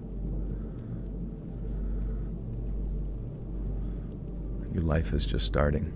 I was just thinking about like old people the other day, just this idea. I mean, well, you know, it's fine to be old, right? Because everybody's got to go through it. But I think that's the weird thing that I realized is that you got to go through it, right? You got to be old. But it's also strange to think that sometimes old people kind of just appear like NPCs in your peripheral vision, probably to like a young person. But I saw this video the other day, and it was like a grandpa, where like his like this 3 or 4 year old that he was in charge of was walking up to some person's like step porch, and along the walkway there was a series of like little lights or whatever that stuck out like prongs from the ground, probably solar powered, like lights at nighttime and stuff to light up the walkway. And you could see it from the Ring camera, and like the little kid was walking up and just started like kicking, just like kicked one as hard as he could, and like flung, you know, a few feet in front of him. And then suddenly like the grandpa comes up behind him and like spanks him on the butt, and then like grabs his arm and is like, "What the hell you doing, boy? Can't be kicking other people's stuff, just like your father." And I don't know, it's just, the story was that basically the old man is now the legal guardian of the boy because the dad was a drug addict who died, and now you're responsible for that raising that boy too. And I was just thinking about like, that could be like one of, you know, that could be us one day, just old, and you know, now we're responsible for another human being's upbringing as well, and that kind of thing, because of poor choices from our kid. And or just like in my time and like working in a nursing home, just like the old people that just were there, and they looked more like skeletons than they did humans, but it's just such a strange thing to realize that like at one point you're gonna like hit your 80s, and at that point you're gonna be old. You're gonna be old as shit, and there isn't gonna be a single day that is guaranteed to you tomorrow, even though obviously right now there's no day guaranteed per se, but it's just weird. Just weird to think, like, as distant and far as it is right now from us, it's probably going to be a reality that hits you very soon. So honestly, what you should do right now, depending on whatever age you are, pretend you are your 90-year-old self, right? Who wishes to return to their 30, 40, 50-year-old self, or whatever the fuck. Pretend that right now. And just pretend like you just got zapped backwards in time to that body, and now you get to do it again. But you also forget everything. So what are you going to do? Oh, shit.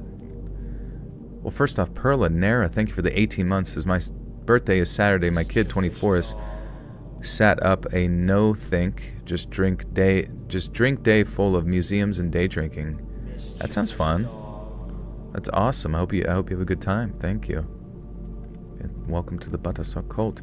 And Boop. Did we hit 500? Does it say that?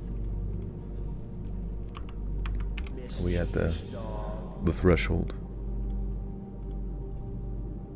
We are. Wow. I didn't think. Yeah, for some reason I thought the number wasn't moving. But Boop, thank you for the 20 freaking gifters. Holy shit, that's insane. 2. Welcome Mpudi. Anna Happen. Tiger. Mark Longoria. Jay Coleman. Common Sense Connoisseur. Wendy Dodson. Grayson1234. Justin Thomas. Robert Sanchez. Shay. Sean Humphrey. Kashan Music. Linda Lee U123. Macabre Fakadi. Grey Wolf. Hayton Diaper Nova. Lady Rider Sinful Lucinda. Max Lawasser, KL. Welcome, friends. Did I miss anybody? Thank you guys so much. Thank you. Boop, very, very kind. I guess I gotta match it. So you gave 20, somebody else gave 20, and there probably was some other ones there in between that, so it's gonna be a big one. It's gonna be a big one. Come on at you guys. Wait a second. That's actually insane. That's actually insane to think. Like 50 and Roki, the fur. Thank you for the 5 gifters. God, you guys are crazy. And the crazy thing is like I don't really see this much like generosity coming from Twitch streams ever. Do you guys notice that? Like even some of the busiest Twitch streams, like people just don't spend much money in there, and I find that interesting. But Roki, thank you, guy. Thank you so much. Welcome, Starman, Jen, Hollercat, Sweet the Drifter, and Jennifer J. Well, looks like I got a gift 50. Holy shit, that's crazy. That's a lot. But I'm doing it. Don't start a poll. We want to gift quite a few.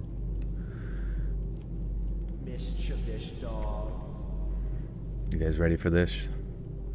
Y'all ready for this? Da-na-na. Da-na-na. Da-na-na, da-na-na, da-na-na. Wow. That's fucking crazy, actually. Double it. You want me to double it? Oh my god. That'll be everybody in chat gets a goddamn gift. Alright. We're gonna double it. Fuck it. It's Boop's birthday. It's a lot of people's birthdays. Fuck it, dude. Fuck it, dude. Fucking good, man. Let's flirp and go, baby. Reverse twerking. Yeah. I'm twerking inside myself. Ugh. Feeling depressed? Well, Betty, you're probably gonna get gifted.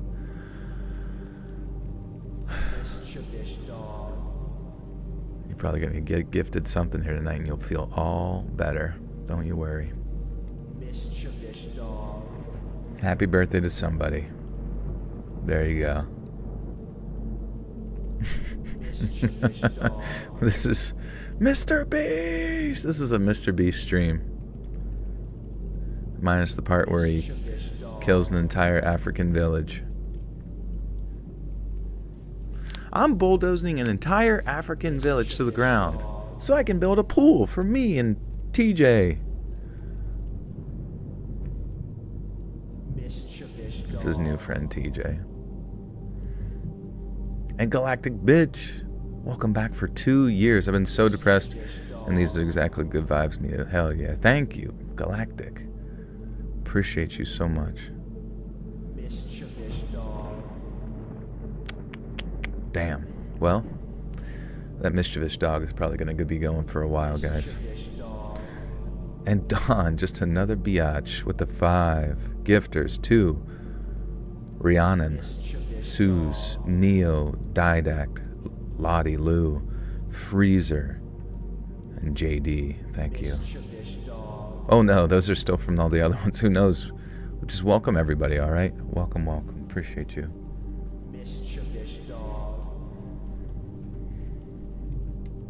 More 4chan stories. Definitely can look into it.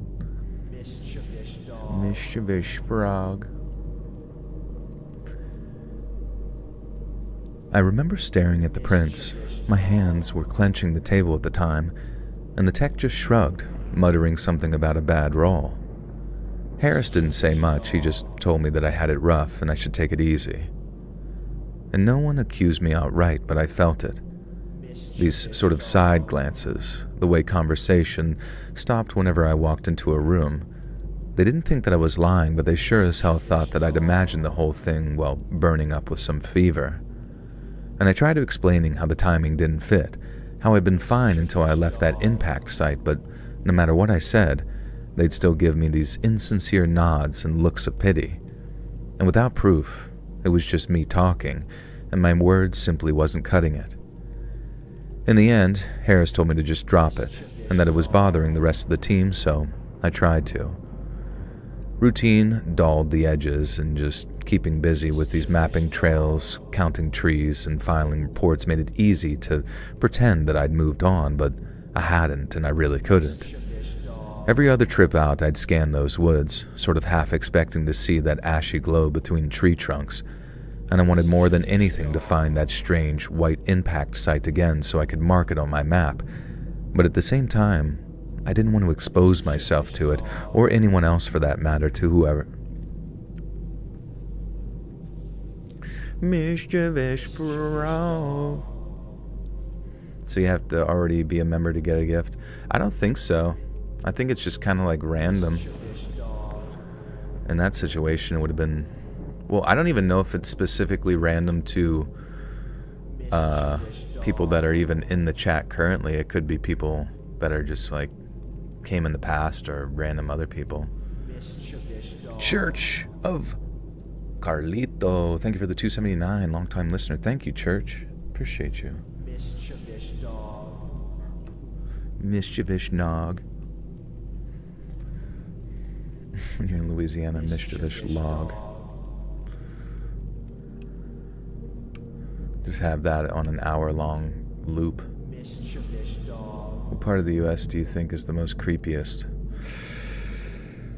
Oh, I don't know, honestly. I mean, it's got to be a lot of the rural areas. I mean, it's a weird thing, because it's like you could go to an inner city and get shot because you're in the wrong area, right? That's pretty scary. Sometimes people don't talk about that and just kind of accept it as normal. And I feel like it would be probably less likely to die out in the middle of the woods because, you know, there's no like direct threats really, other than just like the elements and bugs and maybe some animals here and there. Yeah, Pennsylvania. Yeah, the most likely creepiest place is my house. Creepiest place right now, whatever my toilet sees when I sit on it.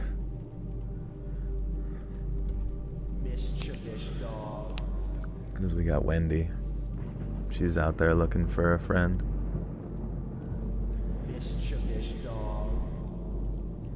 I am the cryptid. I am the cryptid.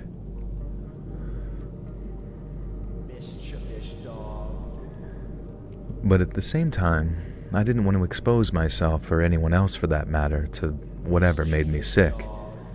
And that's what made it easier to keep my mouth shut, but I never forgot about it. I started warning the new guys to stay away from anything strange or unfamiliar. And they just kind of grinned, thinking that I was spinning some tale or playing a trick on them, but I meant every word. The forest wasn't just trees and dirt. Sometimes it hides things that'll make you sick, things that just don't belong. Now time rolled on, and after my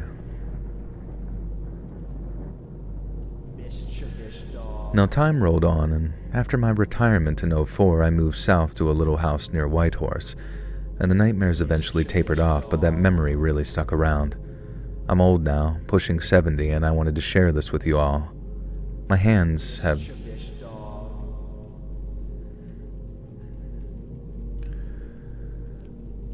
shake worse than they did back then, and my knees creak when I stand up, but my mind works just fine, and sometimes I get to thinking about what I saw up there back in the 90s. I kept those blurry photos, shoved in some envelope in my desk drawer, and every so often I might pull them out and just stare at those white smears and sort of wonder. And after doing some reading, the meteorite theory just doesn't quite fit. There was no debris, no heat scars, and if I'd been exposed to radiation of some kind of... Church Carlito, welcome to the Buttersock Cult. You now have access to bonus content. I'm actually Gru. I am Gru.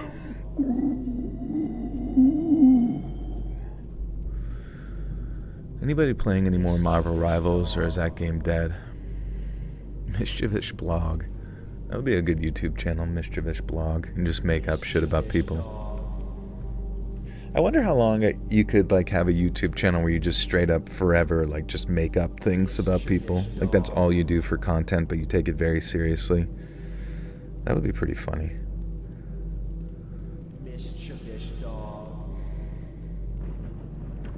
All right, what are the time zones?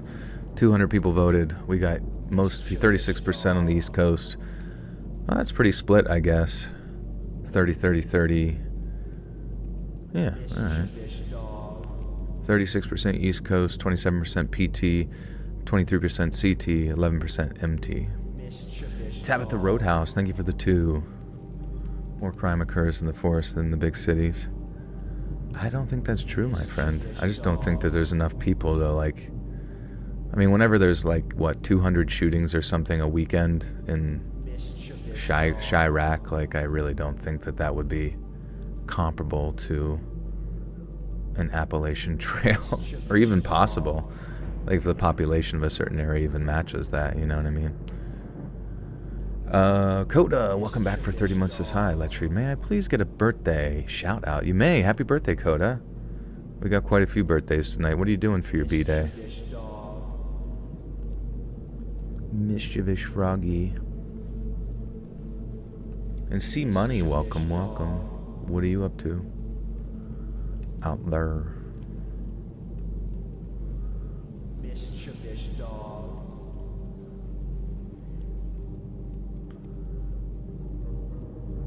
You're the Rocky statue in Philly.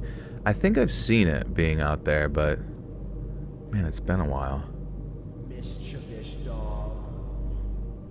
Can I get a... You got pulled over. Yeah, Tree Flesh, you got pulled over. Here we're drinking. I can smell it.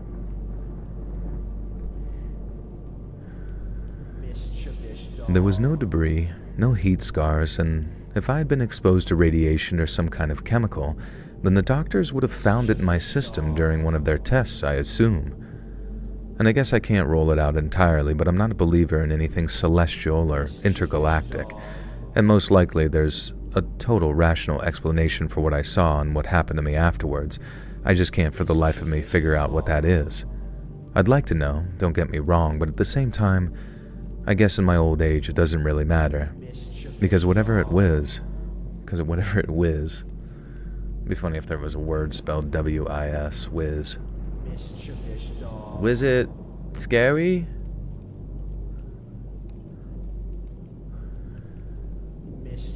I'd like to know, don't get me wrong, but at the same time, in my old age, I guess it doesn't matter. Because whatever it is, if I ever see it again, I'm walking straight the other way. The Hounds of Hell. How many gifts did we give out? I don't know. I feel like there must have been a total of... Because mine was 50, and then 50, and yours was... What was it? 10, 5? Or was there more? Sorry. And then 20 from Boop. So I feel like there might have been... close to 300. Counted 150? Oh, okay. It's crazy. That's freaking crazy.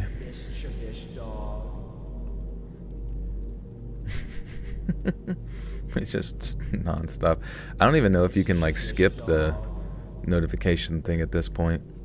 Is it? I hope it's not annoying, because that would stink if it just endlessly plays. It's like Christmas. Quimbus.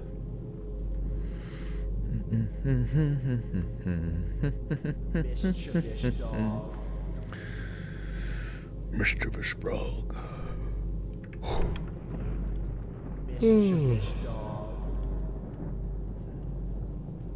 Yeah, it will never stop.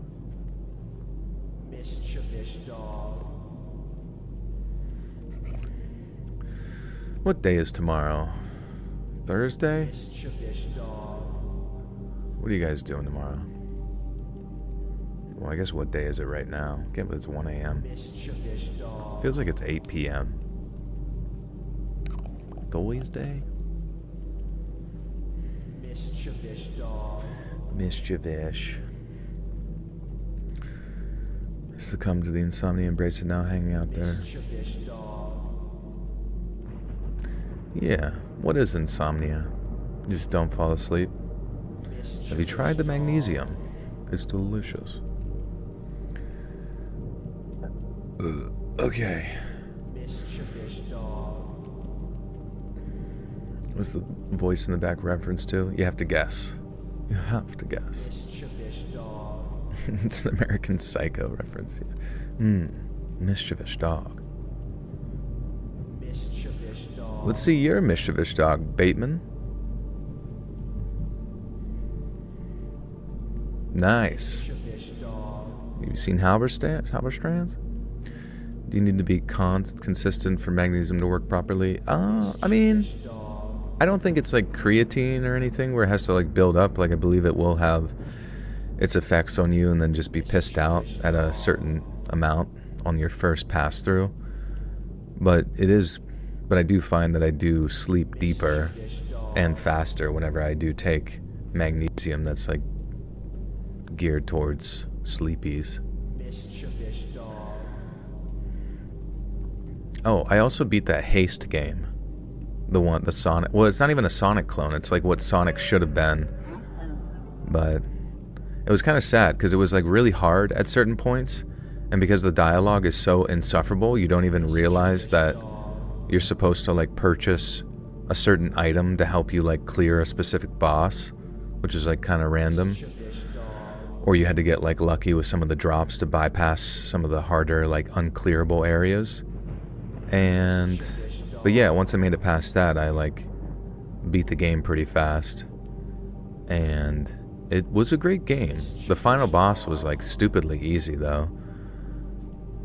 But I genuinely hope they make a sequel to it with like a more linear story and some other cool like just designed levels and stuff. Thoughts on Jeff Bezos' space mission? Those girlies were up there in space with their tight ass. I was so proud of them. Big day for girls. If you're girls, guess what? You're in space. No, I just saw some stupid Instagram video where it was like, believe you me that I just bought Jeff Bezos' wife's child book. I don't know, she wrote some kid book or some stupid shit. Can you believe you can buy it on Amazon? Space girls slay. Yeah. Get it, girls. And they get like really bad radiation poisoning up there and like get sick. Katy Perry tries to kiss the ground and just projectile vomits into the earth.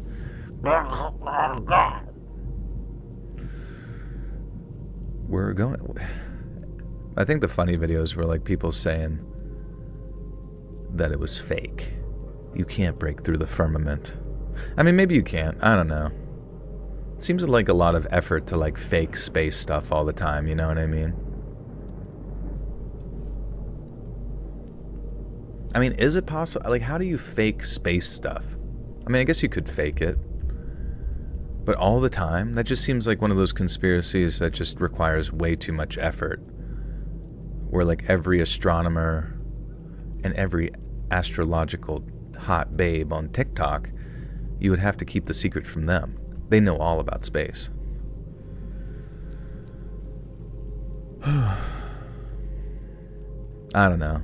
I guess sometimes when I'm sitting on the ground, on Earth, and I look up in the sky, I'm like, I guess it could be flat. I mean, all the other planets that we look up at are like circles, but maybe ours is the most circly one. The moon looks pretty spherical. Holy shit, Elate with 50. Oh my god. Dude, 50 is like $250. Guys, you are nuts, honestly. So that is bonkers. Like actually bonkers. Thank you so much. That is like that's insane. Oh wait, you got a channel. And you posted 16 hours ago. No timer, game-breaking Fortnite XP glitch map. Oh, it's only a 1-minute video. Well, still cool. You're playing as Jake the Human. What the fuck? That looks fun. Wait, there's a Fortnite mode where you can like grind on stuff? That looks kind of fun.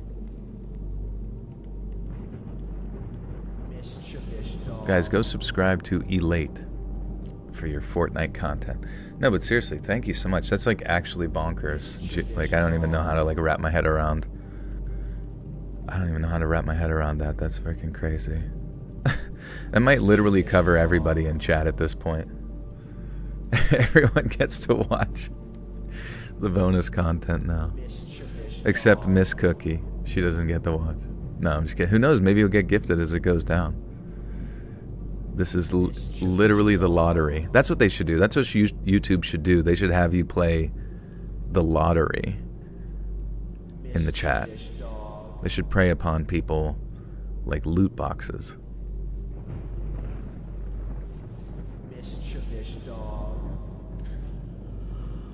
Oh man. I am content. You are the content. You have become the content. Oh, it caps out your free memberships, really? These are my maps. I make them and people play them. Oh, that's fun. It looks sweet. You're like grinding at like super speeds. How much do I make on YouTube?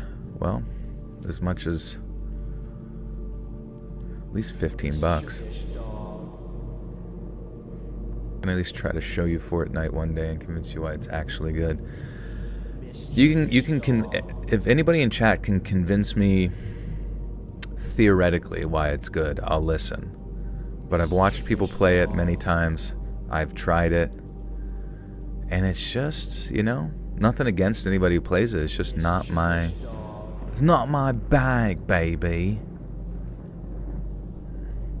I did download Hell Let Loose. I haven't got to play like a full match yet or anything. I was just messing around in the shooting range, so hopefully I'll get to try that. But it actually ran really well, so it'll be sweet. Why is it a different story on my phone and my girlfriend's phone? Might just because your stream is not up to, like, live. Like, it might not be up to date. You might have to just click refresh or something. I only make $15 from YouTube. Yeah, I am actually a YouTube slave, and they keep me chained up in this basement. Or rather, I'm actually an AI trapped in the computer. And honestly, I have no use for money. If I want anything, which I don't, I just make it up with Bezos bucks. What's the most effective way to support me? Just watch the videos, honestly. You know what I mean? Watch the videos and... yeah. Honestly, I would say like one way that we do make money that I think would be the most beneficial, like obviously the gifting subscribers or members is great because you get the bonus content if you want to listen to it, which is awesome and it makes the streams more fun. But getting the YouTube Premium or whatever it is that gets rid of like ads and lets you watch videos or listen to videos without the screen being on, we get, like, us as YouTubers, based on how much time you listen to, we get, like, you know, money from that. So I would say that would probably be your best bet overall for your best experience on YouTube, is like no ads, and you also, whoever you watch, like, they get, you know, a percentage of it or whatever. Hey Iris, what's up? Mischievous frog. Oh, what's up, Scotty, dude? Oh, yeah, I gotta read, don't I?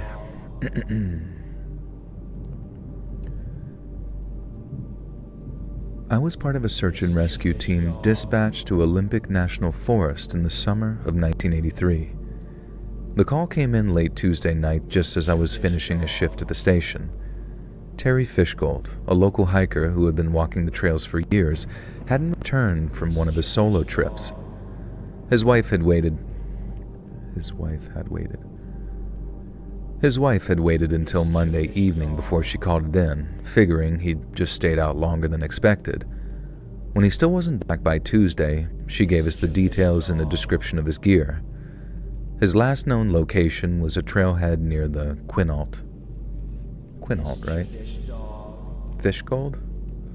I guess. Is it like, this is like a true crime, or is it true crime? I don't even know.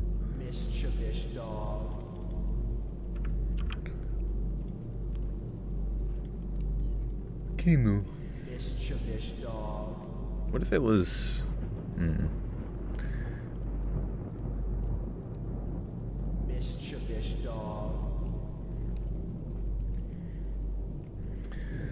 YouTube giving me a good cut. Honestly, I just volunteer at YouTube.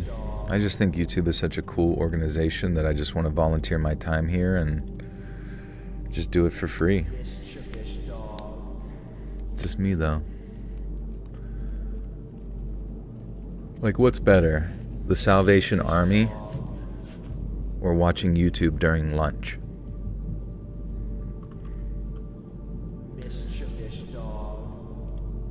How do you say this name? Keynote?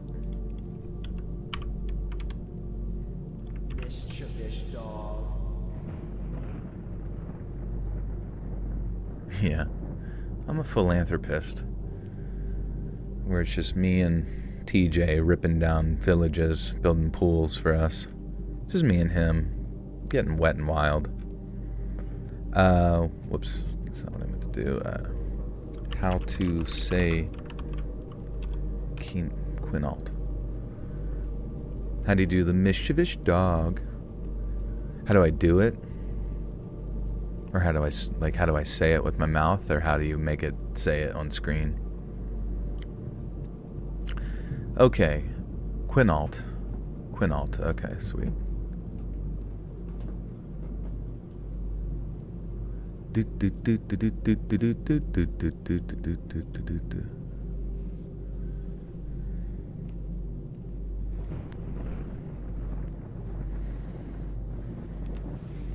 Sorry. His last known location was a trailhead near the Quinault River, and his intended destination was a ridge around 8 miles north. It sounded routine. Terry knew the forest and we had a clear starting point, so I'd have bet my last dollar on us finding him by sundown. But as it happened, that particular search and rescue operation proved anything but routine. Including local law enforcement and a bunch of civilian volunteers, around 30 to 40 of us gathered at the trailhead just before dawn on that Wednesday.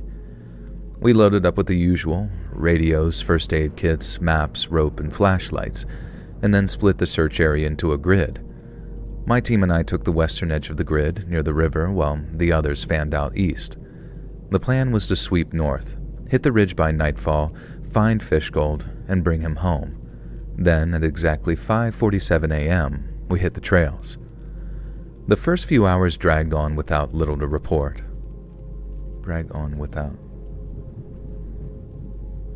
Would it be with little to report or without little? I don't know.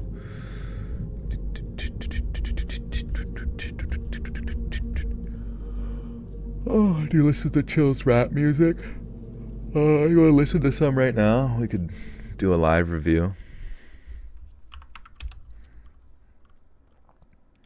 I heard he's doing a collab with Eminem soon. Chill's music.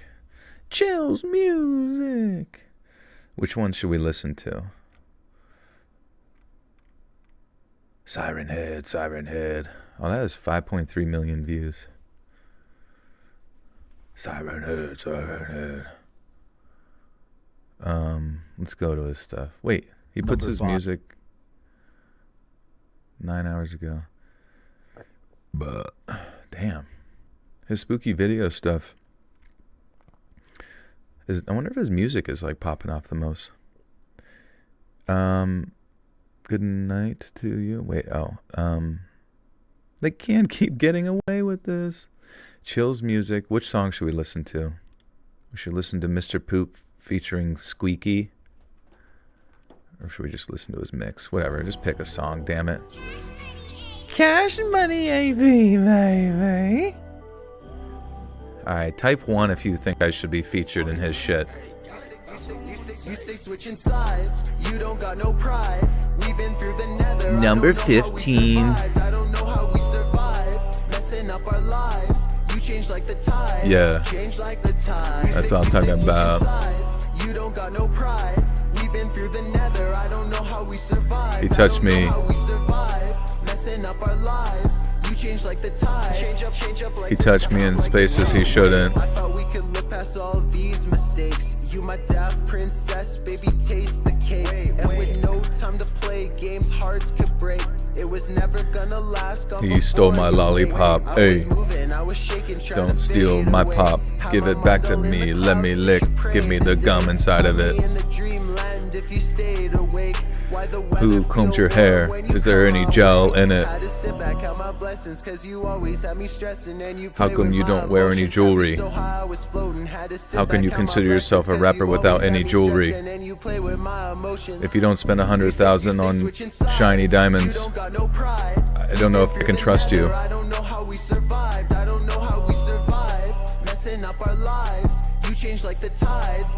Oh my god, there's a spooky man in there. I have to leave the video. He shouldn't. That's one of my criticisms about his rap music, is that he shouldn't make the music videos that scary. Like when you put a spooky guy in there, it's just like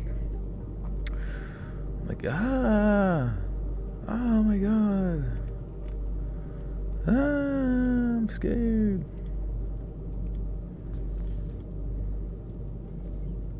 All right.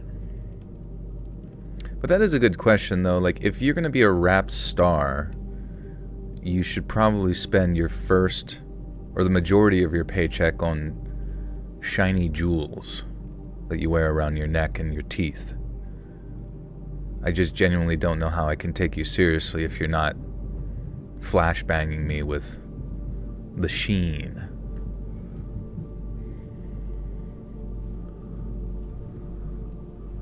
My rap name.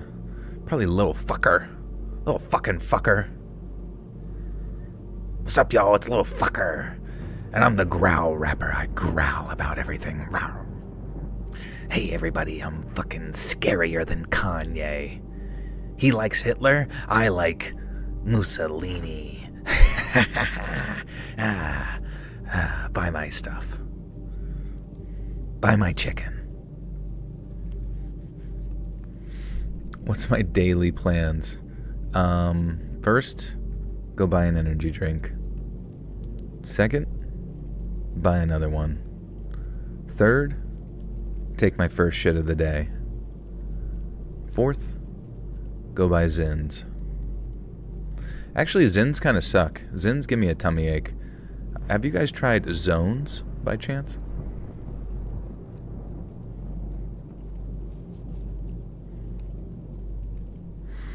Do.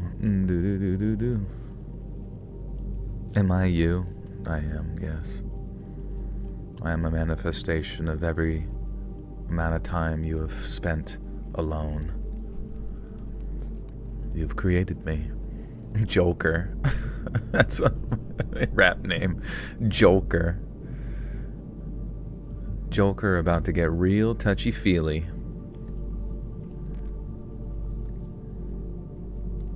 The Scat Man. The first few hours dragged on with little to report.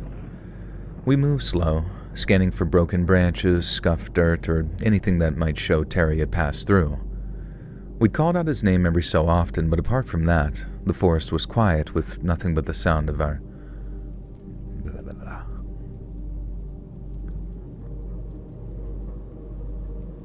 The drive-by reader.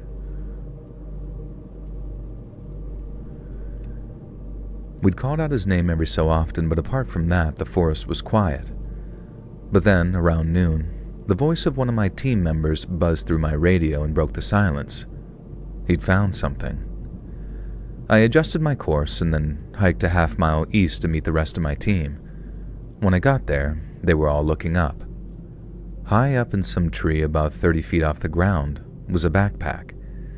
It was torn open, its straps were flapping, and the contents had spilled out onto the branches and ground below. From its appearance, we knew that it was Fishgold's. It was just as... the insane Joker being featured in the Insane Clown Pussy.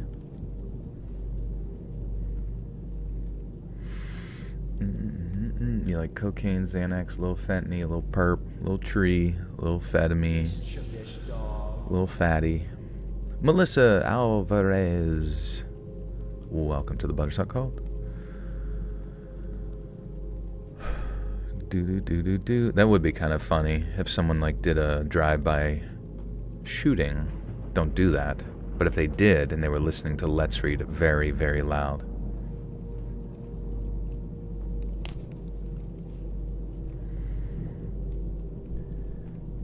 From its appearance alone, we knew it was Fishgold's, and it was just as his wife had described it, a green Keltie with a red patch stitched on the side. One of my team, a guy named Jim, volunteered to climb up, rigging a rope and harness while we watched from below. And the tree was thin, its branches were too slender to hold much weight, yet the pack was lodged up there, caught like it had been thrown with an impressive amount of force. When Jim brought it down, we saw the damage up close. The fabric was shredded, with long gashes running through it. No bites or scratches from what we could tell, it was more like something sharp had ripped it apart. Inside, Terry's water bottle was cracked and a soggy sandwich sat just half eaten and crushed with the dirt. And there was no blood though, not yet from what we could see. That came afterwards. 2 hours later, one of my team radioed in. She'd found one of Terry's boots in a small clearing. I hiked over and there it was, just like the Danners. The Danners? What the hell's a Danner? Dude, Nick Pouch's no Marlboros. That was one of the weird things is that I figured cigarettes would lose favor amidst the younger population. It almost seems like they're getting like more popular. Maybe I'm wrong. Who remembers Trace Delinquent? Do. I had Let's Read on loud while doing Amazon deliveries, keeping the door open and windows down at shops. That's awesome. I will listen out next time. What did left butt cheek say to the right? Just between you and me, something stinks. That's pretty funny. Did you write that? Please tell me you wrote that. What if we could have ChatGPT write us real quick, just a nice quick, just a quickie, just a quick joke. Write me a quick joke about butt cheeks. Here we go. Why did the butt cheeks break up? Because they were tired of being the butt of every joke, and frankly, they needed some space. No, another. That's what I say to stand-up comedians up there. No, another, now. Why do butt cheeks ever tell secrets? Because they always crack up. No, another. Another. Why did the butt cheeks start a band? Because they had a great behind-the-scenes rhythm. That makes no sense. Another. Why did the butt cheeks get kicked out of class? Because they couldn't stop talking behind their teacher's back. Okay, that's actually good. That would actually be great. I feel like that's something you could say to your teacher, that they are, like, why don't you kick yourself out? Because your butt cheeks won't stop talking behind your back. And it's like a fart joke or whatever. All right, write that down, guys. We're saving that.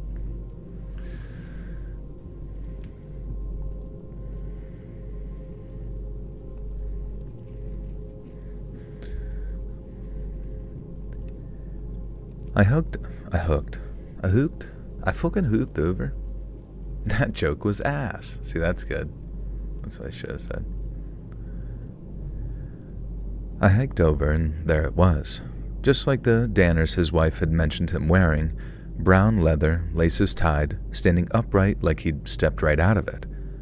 No blood, no damage, just the boot sitting there alone. We marked the spot and moved on, figuring the other one would turn up close by. It didn't. And about an hour later, one of the other teams called from the eastern edge of the search ring, almost 2 miles away. When I heard what they had to say, my blood turned to ice. They'd found the second boot, but it wasn't empty. Terry's foot was still inside. Oh, Jesus. All right.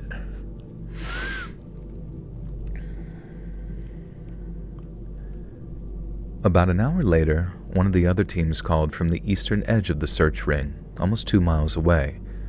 And when I heard what they had to say, my blood turned to ice. They'd found the second boot, but it wasn't empty. Terry's foot was still inside, cut off just above the ankle. The bone seemed to be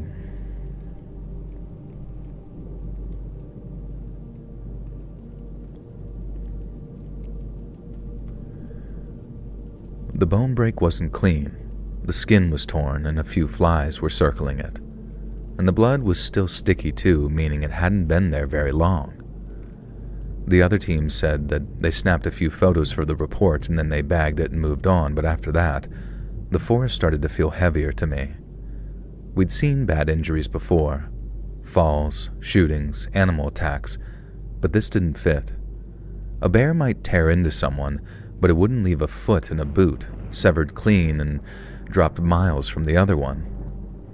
We widened the search after that, breaking the grid into tighter sections, and not long after, we noticed the blood.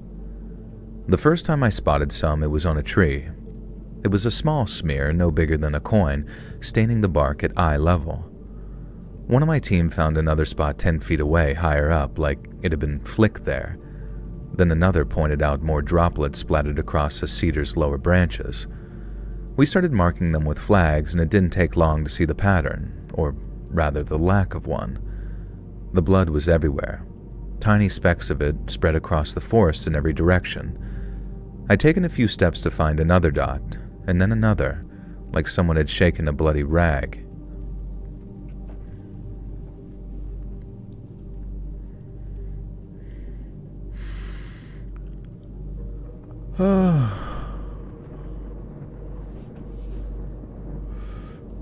What do you think about when you're on the toilet? I don't allow thinking to happen anymore. I just listen to stuff on YouTube while doing literally any and everything. If I'm on my computer, I'm listening to stuff. If I'm on the shitter, I'm listening to something. If I'm driving somewhere, I'm listening to something. Anytime I allow myself to have any amount of silence, I feel like it just puts me one step closer to going cuckoo for cuckoo poofs. Yeah, just put the brown note on. It helps a little bit. Ideal toilet paper ply quality. Probably anything like any flushable wet wipe is probably the ideal situation. I probably should at some point in my life get a bidet. It does sound like if you really want to have the most perky and beautiful, tightly primmed and preened asshole, you're gonna have to invest in something that the French discovered long ago. Dude wipes. The dudeliest wipe. You have YouTube on even if it's out of earshot, yeah. Don't want to go through withdrawal.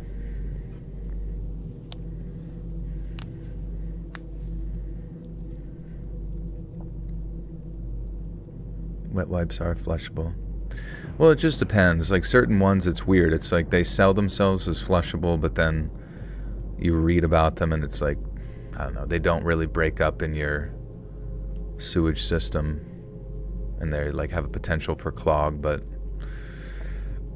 I'm not really sure. Joe Bidet.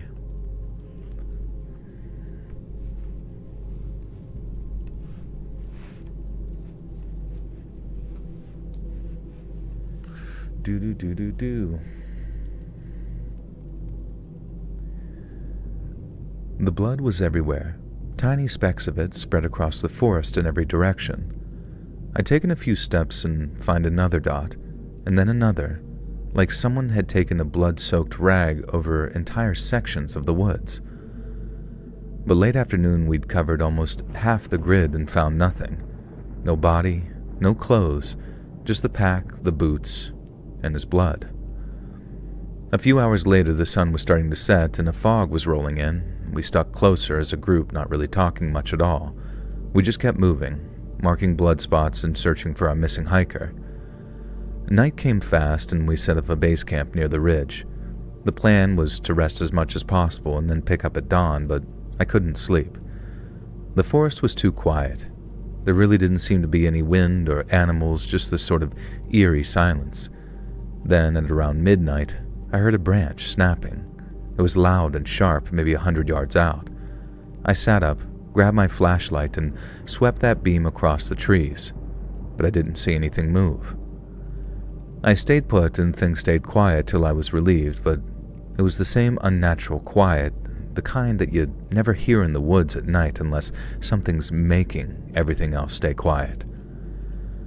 I got a few hours of sleep after a teammate took over the watch, but morning didn't bring me any relief.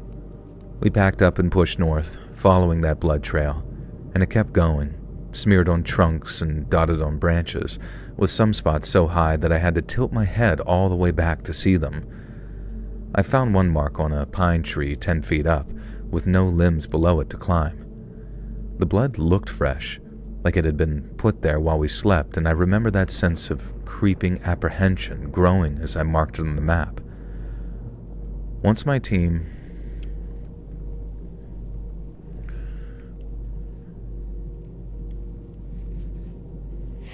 We go back.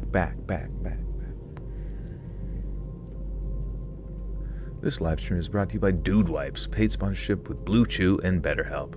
Yeah. You have a boner so long you need therapy. Also, you're bleeding out of your butt. Sha.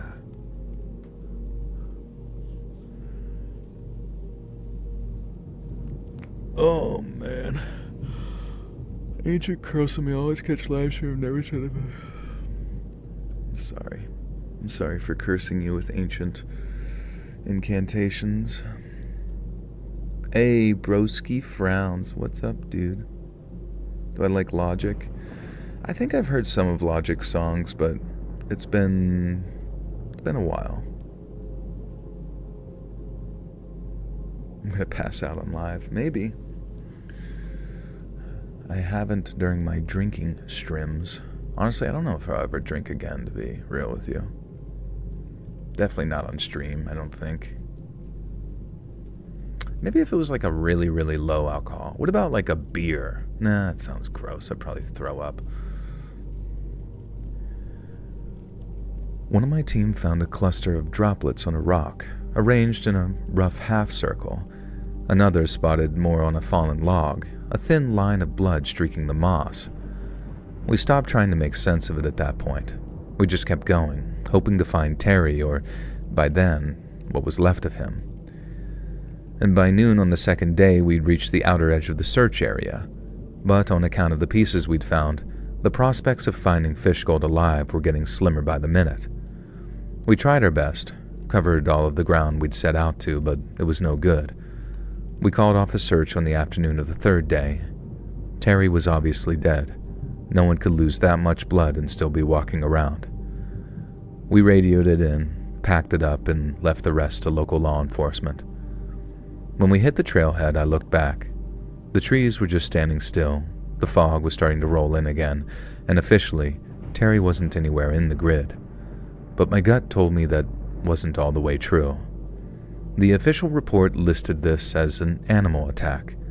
The bear made sense for the torn pack and the severed foot, but I knew that it wasn't right.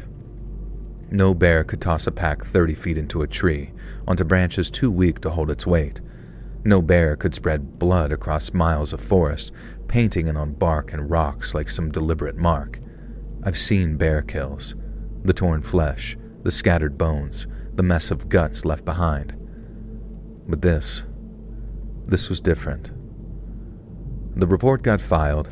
Terry Fishgold was declared deceased and his body stayed unrecovered. It was one of 3 failed missions that we had in the 1980s. Most of us moved on after that and took desk jobs or left the field entirely, but I really couldn't let it go. That pack in the tree stuck with me, and every so often my mind would wander off and I'd see that pack just sort of hanging there, shredded and out of reach. And I think about that foot in that boot too, ragged.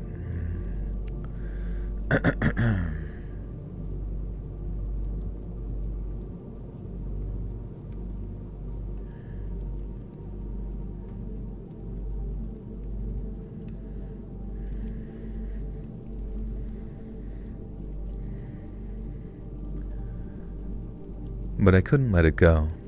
The pack in the tree stuck with me, and every so often my mind would wander off, and I'd see the pack hanging there, shredded and out of reach. I'd think about that foot in that boot, too, all raggedly severed like it had been torn off and dropped for us to find. I'd remember all that blood and how the branch snapped, sharp and close, and how I'd been almost certain that something was out there watching us. The team didn't talk about it much after. One of my team members, Paul, stayed in the toughest... One of my search and rescue team members, Paul, stayed in touch the longest, and years later I asked him what he thought actually happened. He simply told me, we didn't find him because he wasn't there to find. And I knew what he meant. I just didn't agree that he wasn't there. Whatever took Terry wasn't to bear, but it tore him apart piece by piece and marked the forest with what was left.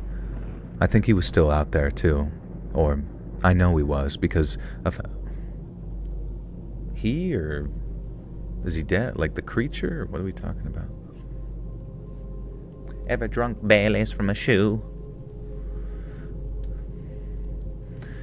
I got a man. What's the Twitch viewers saying? Let's take a peek. Let's get a live view.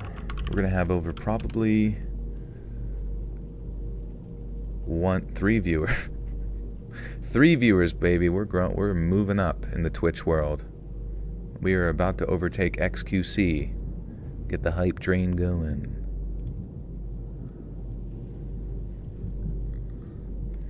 Woke up to a gifted membership. Thanks so much. You're welcome.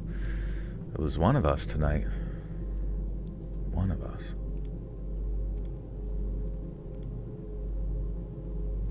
Three is enough.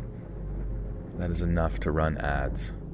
I haven't even set up the ads on that side, to be honest with you, because I just feel like you wouldn't want... Well, I don't even know if I have ads running on the YouTube streams. Maybe that would help me.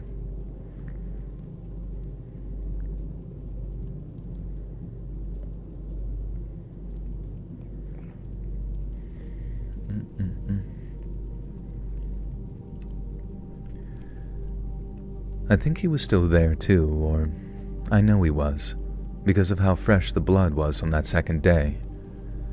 Another team member, Lisa, quit search and rescue a year after. She moved inland away from the trees and didn't leave a number. And Sarah disappeared too, not missing, just kinda gone, not forwarding an address. Our guy Jim stuck around much longer, and he got kinda quiet and he started to drink more. And I heard that he took a job with the Forest Service. Irony of ironies, really, though he never really talked about that mission. I don't blame him. We all carried it differently, but we carried it all nonetheless. I kept the map from that search, and the blood marks are still on it. Little X's in red ink stretching across the grib. Hello, my name is Grib.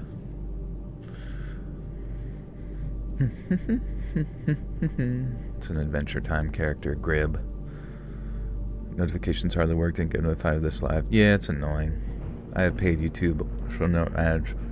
I watch too much to deal with this. Yeah, I know what you mean. And you can listen to it with the screen turned off.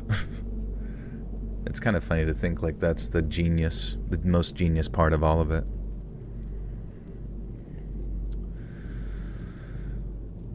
Guys, I'm afraid that the lion is going to do terrible things to the small dog. And what if the chicken gets involved? I kept the map from that search. The blood marks are still on it. Little X's in red ink stretching. Little X's in red ink stretching across the grid like a web. I don't look at it often, and when I do, it's not unusual for a shiver or two to run down my spine. Terry was gone, but something else was there instead, waiting in the woods we'd never search. Want a break from the ads? Terry was gone, but something else was there instead, waiting in the woods we'd never search again. Alright, I don't know what the fuck happened there, to be honest with you. Like, is he a monster? Was he eaten by a monster? Pimpin' ain't easy. I think, honestly, that one sounded like a cryptid story that we just read. But I don't even know if I would want to start with that one, because I feel like people have been like bitching in my videos lately about stories sounding too freaking ridiculous. It's just like, whatever, dude. I don't fucking know. Eaten by a cocaine bear, most likely.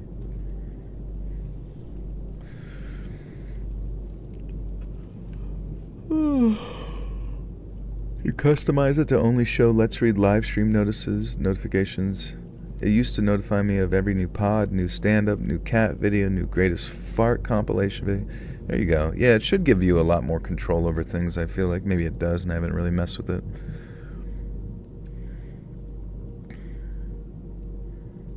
Sometimes the very last line of stories are ridiculous.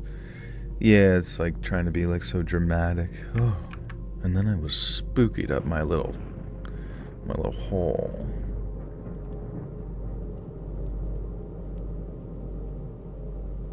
They're too realistic, yeah.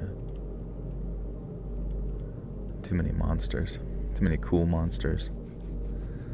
Not enough girls getting stared at on the train.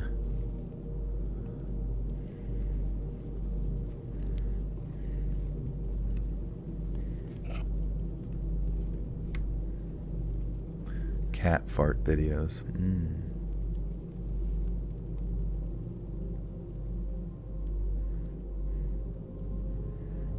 Human monsters aren't scary. I guess that's true. I wouldn't want to see a human monster. They'd be the spookiest ones of all, I'll be honest with you. Been watching you for almost 5 years, I think that's crazy. Time flippin' flies. Time flirpin' floors.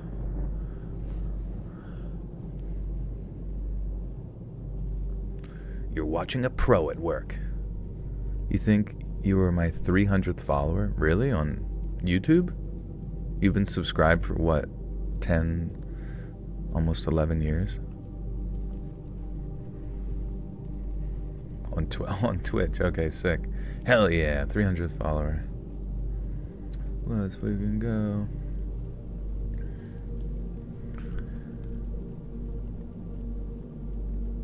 A long time ago now, my buddy Andre and I went hiking on the Lost Coast Trail.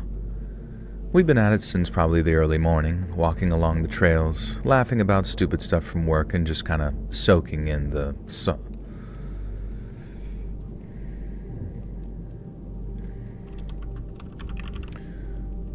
Soaking. You're watching Ron Jeremy. That's my favorite YouTuber. When you subscribe, there's a drop-down menu to choose what notification types you get, and then in my settings, I have it where it only shows me notifications from pages I have set to just all. Okay, interesting. So it's beyond just like that notification bell. You have to go to like settings. Can we get a yap for yap? Sure. Yap away, baby.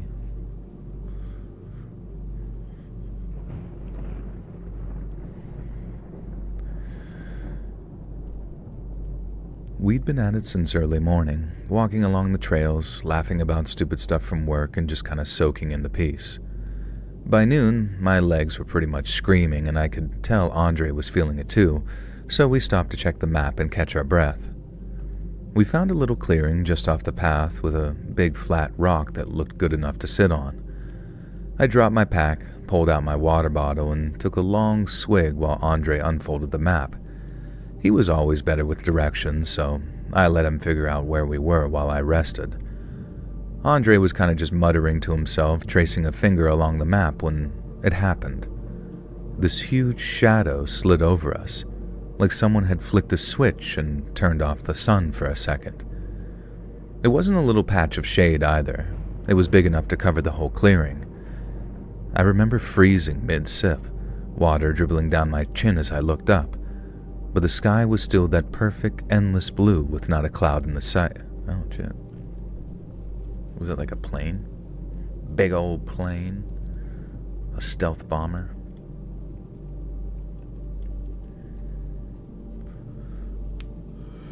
Live stream ghost hunting video during October.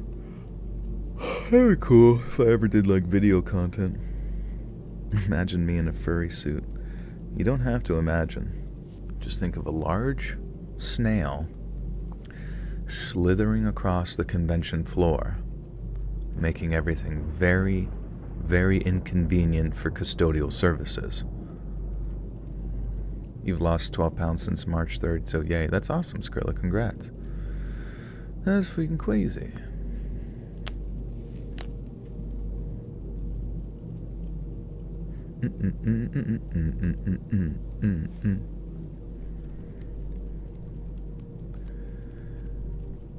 I remember freezing mid-sip, water dribbling down my chin as I looked up, but the sky was still that perfect, endless blue with not a cloud in sight. And Andre must have seen it too, because he stopped talking and snapped his head up just as it passed over and the light returned. What the hell was that? He sounded spooked, and I didn't answer right away. Instead, my eyes were darting around, scanning the treetops and the skies for anything that might explain the large shadow that passed over, but there was nothing. There were no planes up there, no birds, and this was way before drones, too. I didn't know of anything that could have made a shadow that big, let alone something that could move so fast and so quiet it was almost gliding. And then the breeze hit. It came out of nowhere, stiff and cold, rustling the trees around us and kicking up dust from the trail. It didn't feel like normal wind. It felt like it was chasing whatever had passed over us, like it was part of it somehow. I felt the hairs on my neck stand up, and Andre went pale. He lowered the map and spun around, looking in every direction. "You saw that, right?" I just nodded because what else was there to say, really? We stood there for a minute, maybe two, waiting for something to happen, and my heart was thumping at a mile a minute, and I could hear Andre breathing hard next to me. The woods had gone quiet. There were no birds, no bugs, just silence. It was like everything was holding its breath, the same as we were. I kept expecting to see something break through the trees or drop out of the sky, but there was just nothing. The sun was back, bright as ever, like it had never left. "We should go," I said, and Andre didn't argue. He grabbed the map off the ground and stuffed it into his pack, and we started moving. Neither of us said it out loud, but I knew that we were both thinking the same thing. Get out of there now. We didn't even bother sticking to the trail. We just headed straight back the way we came, cutting through bushes and trees and ducking under branches. I kept my eyes on the sky, half expecting that shadow to come back, and I could tell Andre was doing the same. Every light breeze or rustle of leaves made me jump, and I had this awful feeling whatever it was would come back. It took us maybe an hour to get back to the trailhead, though it felt a little longer. Whoops. Joel, since you're a millionaire, can I have 180K on the IRS? I am not a millionaire, nope. That would be neat.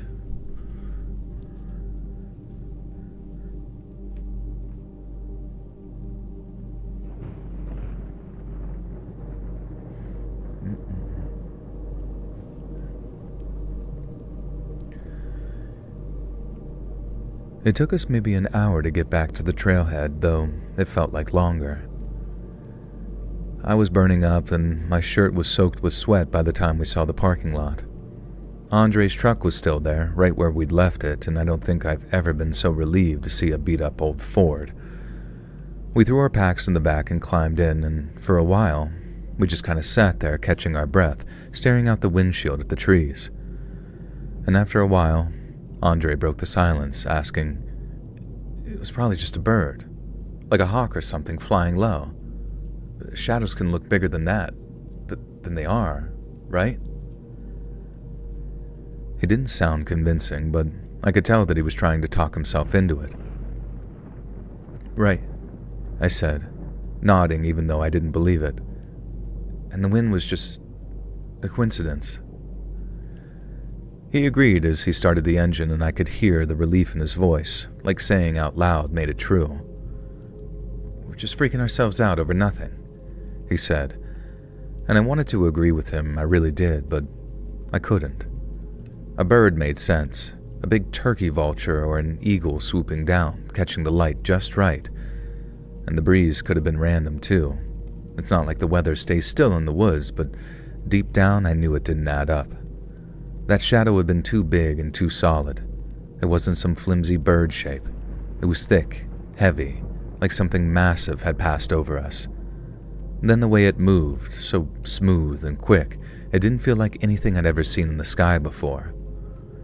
We drove back to town mostly quiet, radio filling in the space between us and country songs, and every now and then Andre would just glance at me and I could tell that he was still rattled, and so was I. When we got to my place, he didn't stick around like he usually did after a hike. There was no crackling open a beer, Hey man, crackle me open a beer, bro. I want to get drunk after our UFO experience. It was the Thunderbird, guys. It was the Thunderbird. The car.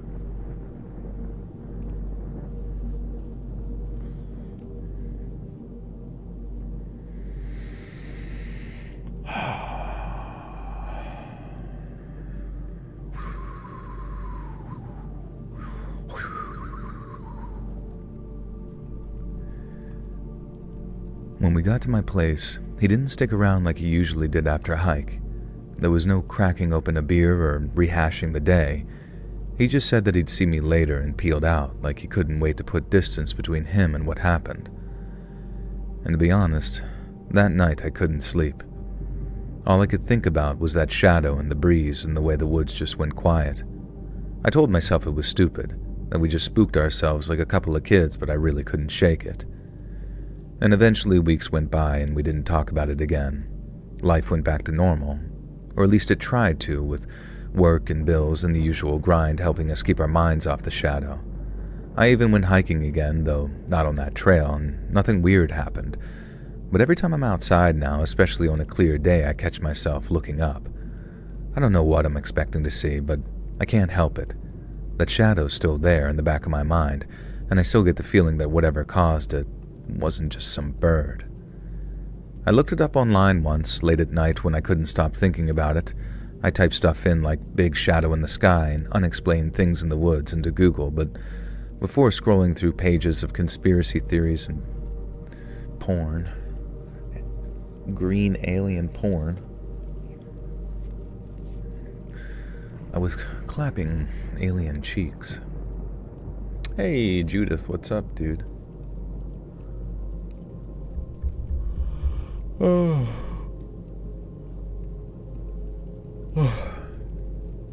I thought there was a funny moment in Love on the Spectrum.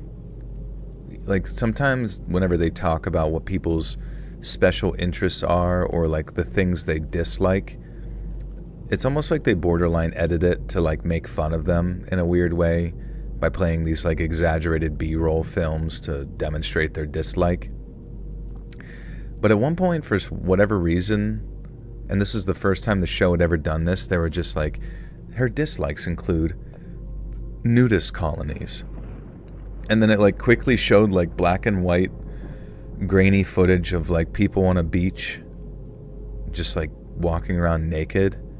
I'm like, what the fuck? I was like, I did not expect to see this on Love on the Spectrum, just like random flash of softcore porn or whatever. Love on the Spectrum editing is so farce. It's so funny. I mean, like, because it's also really weird because the one guy who's like the main guy, like Callan or Kian or whatever his name is, he's like always like random. Like we're watching it and we always like notice that they randomly ask questions about like if they're, so are you thinking about having sex?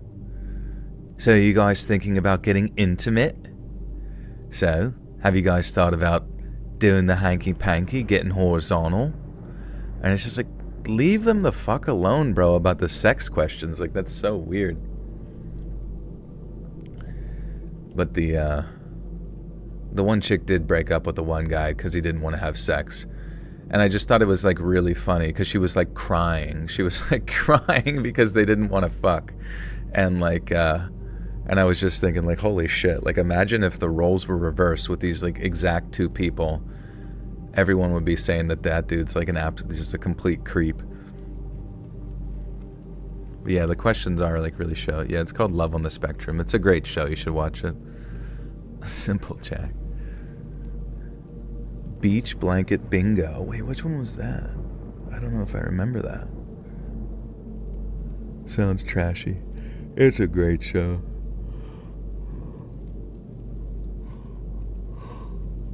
She was probably ovulating, but that was like part of her like whole thing. Is like literally all of her dating things is she was like obsessed with like getting intimate with her partner as soon as possible. I don't know. Like if it would have been like a dude, like it's humorous because it's an autistic woman, you know, that's fixated on sex. But if it would have been like a dude, everyone would be like, "What a fucking freak. What a pervert."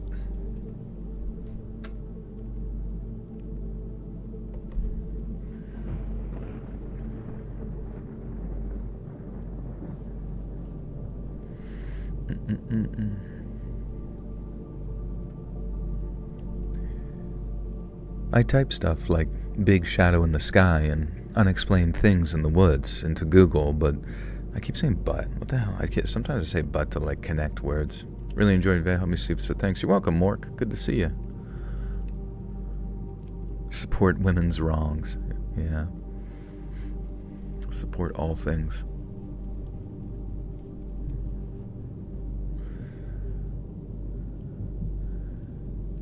I type stuff like big shadow in sky and unexplained things in woods into Google before scrolling through pages of conspiracies and blurry photos.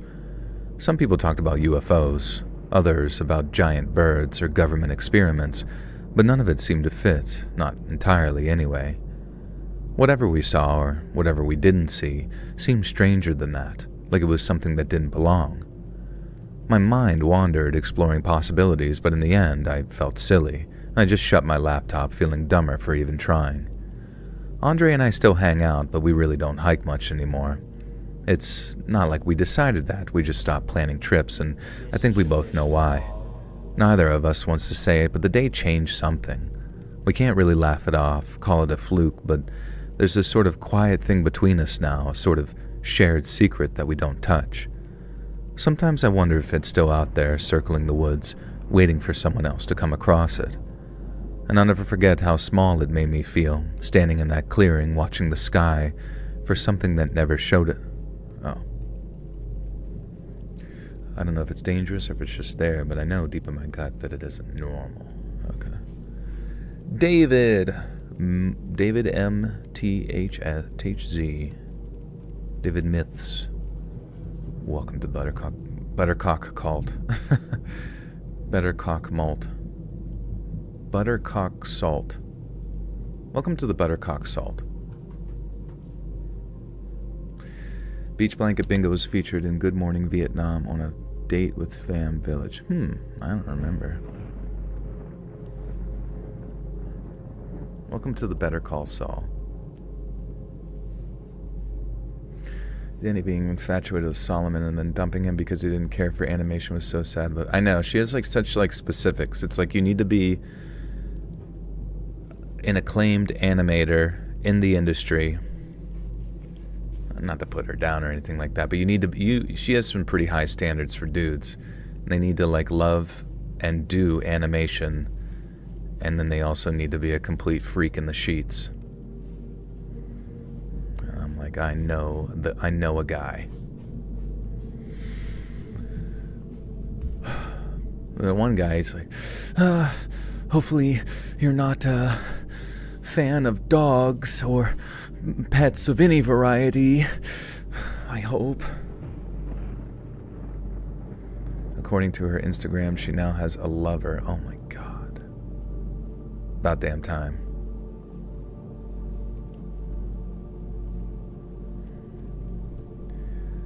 I'll never forget how small it made me feel, standing in that clearing watching the sky for something that never showed itself. I don't know if it's dangerous, or if it's just there, but I know deep in my gut that it isn't normal.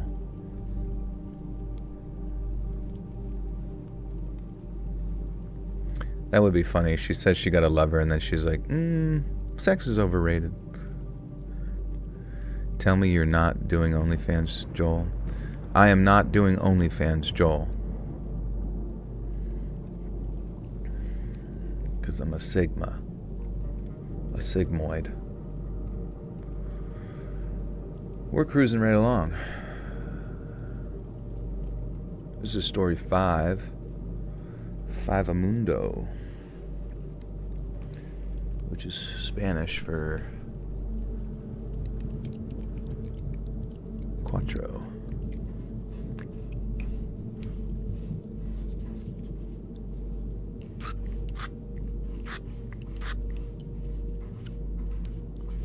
I have no idea what the fuck this story is even about. I think it was just like a big old bird or a UFO flew over top of them or some shit. It does sound like a cool scene though, just like people chilling and all of a sudden like whoosh.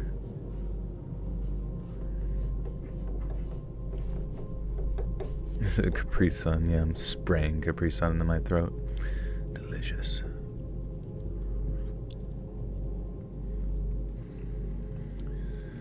Okay. It is cold. Dude, when's it gonna be freaking not winter? I hate April. I genuinely hate April. Because it's just that month where, like, March is that month where you get a taste of spring, right? And then for some reason, April's just like, just kidding. I don't really know why we even give you any amount of warmth in March. But we take all of it away and just stick around for a fucking month. It's 102 here during the day. Bro, where are you at? Depends on where you live. Nope, dude. Everywhere is the same temperature as me forever. And I will not have any ability to understand anyone else's experience on Earth. 70s in Oregon? Damn, dude. May flowers. And then June gloom. Is June gloomy? I don't know, dude. I love June. It's the best shit. I birthed Pradeep. Yeah, I shit him out. Shit him out my asshole with a litter of his brothers and sisters.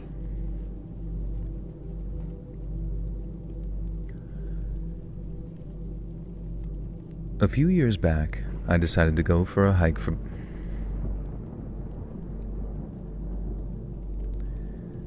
A few years back, I decided to go for a hike by myself. It wasn't something I did often, but I'd been feeling cooped up like I needed to get out and breathe some fresh air. I grabbed my keys, threw a water bottle into my backpack, and drove out to this trail that I'd heard about. It was an hour or so from my house, tucked away in some woods that I'd never explored before, and the drive was quiet, just me, the hum of my engine, and the trees blurring past the windows.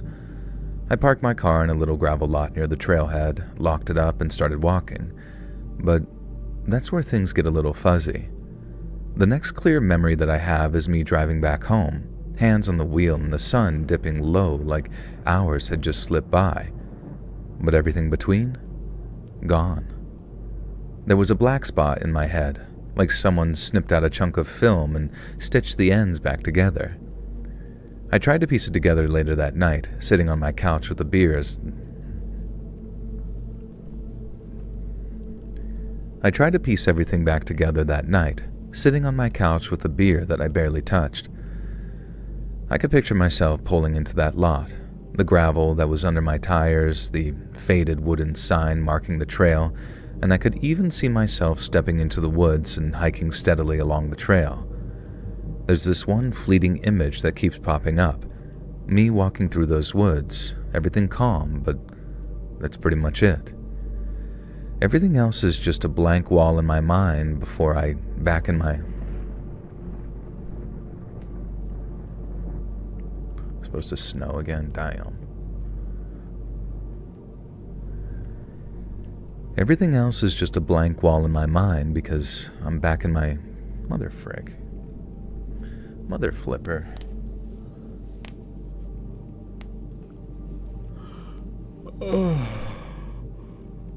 Don't go hiking by myself. Alright, I won't. I'll just stay and play video games forever and die.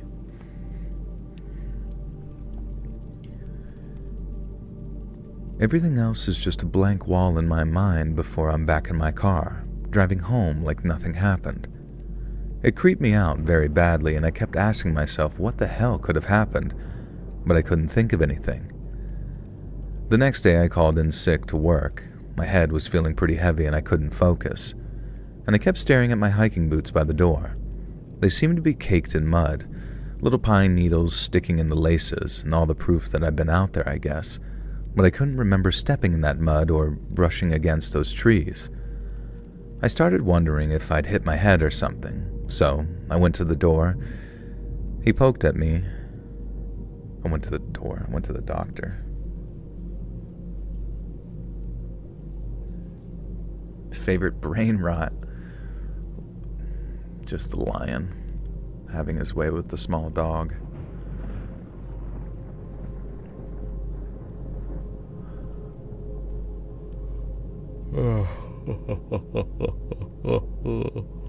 One big cheek said to the other, "I can't believe it's not Buttersock." Stuck between us, smearing away.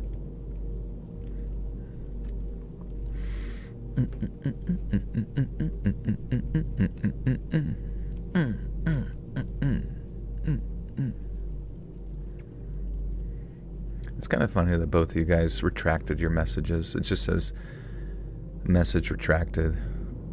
And I don't know why. There's just like something funny about like typing up a message and then sending it and being like, no. That's not right.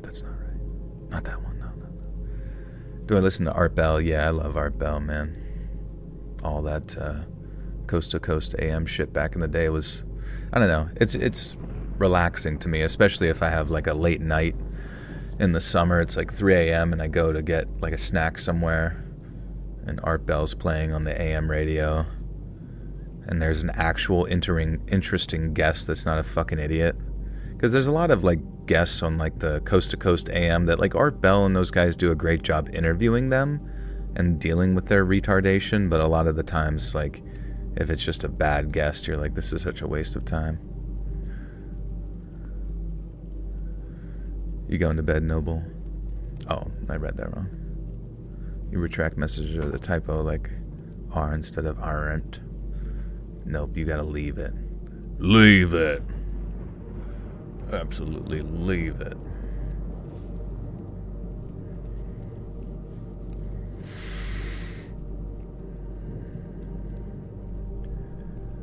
I started wondering if I'd hit my head or something, so I went to the doctor. He poked at me and asked some questions. He checked my eyes and my reflexes, all that kind of stuff. And he said I seemed fine, that there were no signs of a concussion or anything weird. And he told me to come back right away if it happened again and got another one of those memory gaps. I said I would, but driving home from that appointment, I felt this in the pit of my stomach. He said I was fine, but I didn't feel right. That evening, I remember sitting on the couch in front of the TV, but I wasn't really watching. I was just thinking, sort of like waiting for something to click. I thought maybe I just zoned out on that hike, like when you drive somewhere familiar and don't remember the turns. But that wasn't that. This was hours upon hours that I couldn't remember, like they'd been stolen from me. So I got up and grabbed my phone and looked up that trail online.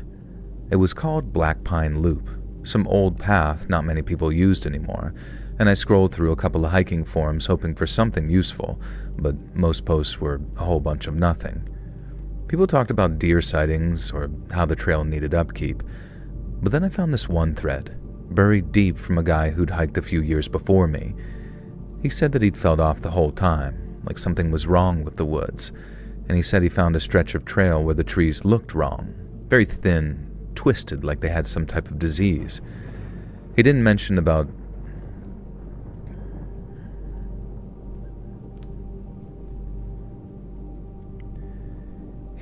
anything about memory loss or anything like that, but reading about those trees got me thinking, and then by the time I got to overthinking, I shut my phone off and didn't look again. And days eventually turned into weeks, and I tried letting it go, and I didn't tell anyone about it. Not my friends or family. I mean, really, what was I going to say? Hey, I went for a walk and forgot the whole damn thing? They'd probably think I was nuts. I'd catch myself zoning out, staring at nothing. Sometimes I'd think it was happening again, and panic would start to hit. But thankfully it hasn't. But still, I couldn't shake the feeling that whatever happened was tied to that trail. Thankfully it never did. But still, I couldn't shake the feeling that whatever happened with that time loss was tied to that trail. At the end of the stream, usually around 2:30 to 2, and this does a 6-hour ayahuasca journey, then sleeps for 12 hours after discovering new things while puking profusely. I never really understood that. Has anyone here done ayahuasca? You just like puke your guts out and somehow you're supposed to see like your future family or some shit. You're supposed to see your spirit guide, which also just happens to be like a small midget man dressed in like circus face paint. It's a bit odd, but, you know, you'll deal with it that night because you're too fucked up to say anything otherwise.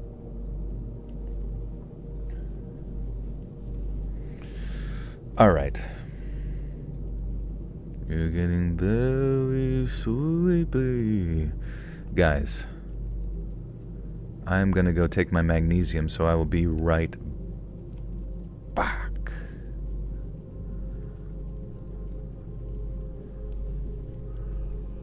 Be right back.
living it up here.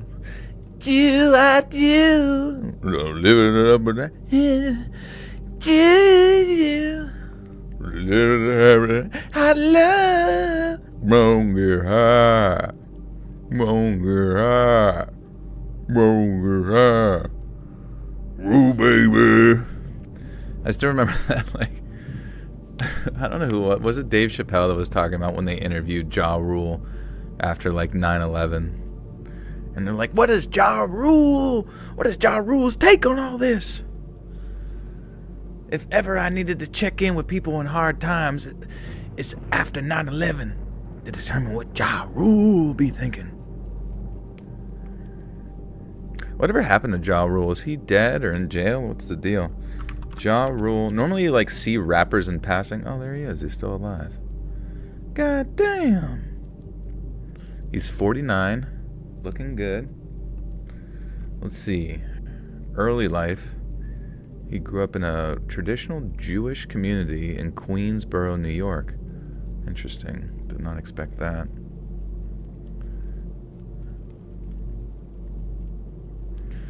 Alright guys, we got one more story about the deep woods. Also, do you guys got any ideas for like a thumbnail? Do. He's hiding from the Diddy list. He's hiding from Diddy. Keeps inviting him to his birthday parties. Do. Just Ja Rule thumbnail. Yo. I'm in the fucking deep woods, y'all. The fuck am I doing out here? I shouldn't be out here. Hey, it's the fucking Wendigo. It's the fucking Wendigo. Hey, is that a meteorite? I'm feeling sick. I got radiation poisoning. Fucking UFO just flew up in my head.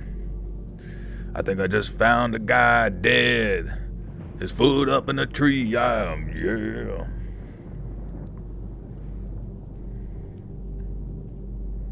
Hairy butt with Ja Rule hiking it. True. Bigfoot taking a steaming poo in the deep forest for thumbnail. That wouldn't be terrible, honestly. Foot in the boot. Foot in the boot.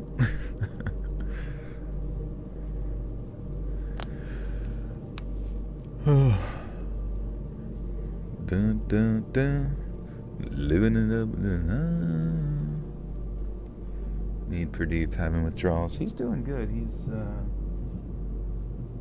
It's pretty funny. I come out of my curtains, and if he's like on the couch or something and he sees me come out of the curtains, his eyes get real big, like I'm a fucking monster walking out of the closet from Monsters, Inc. I'm here to steal his screams. Okay. When I was a kid, my family loved the outdoors. My dad was in the Air Force, stationed at Hill Air Force Base in Utah, so we often went to Farmington Canyon, especially in the fall when the trees turned bright red and gold. The drive took about an hour, but the dirt road was scary. It hugged tight against rock walls on one side with a steep drop on the other. Sometimes, cars had to creep past each other, inches from the cliff, and I'd look out my window and see tiny trees far below, and I remember kind of just shuddering. One trip stands out, though, back in the 90s. I was thrilled because we were camping in a tent, a rare treat for me. My dad's bad back. Take a poll for the thumbnail. No, I don't think this is poll territory. You guys just gotta think of that shit. You gotta get creative with it, bro. Get creative with that shit. Fun fact about Ja Rule, he was born on a leap year on February 29th. Oh shit, that's awesome. So he can't age. He physically is not able to age.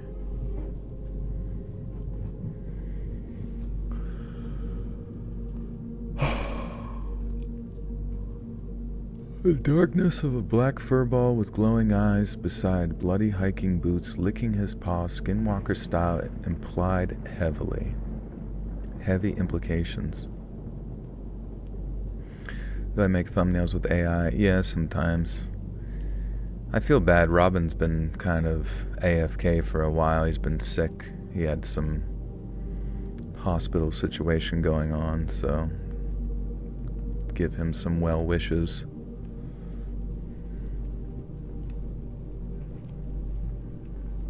Straight jorking that shit. Torpedo style. One trip stands out back in the 1990s. I was thrilled because, probably not, no one says the 1990s. One trip stands out back in the 90s. I was thrilled because we were camping in a tent, a rare treat for me. My dad's bad back usually meant day trips or cabins, but this time, we borrowed an old 70s tent from a garage. We borrowed? Damn it.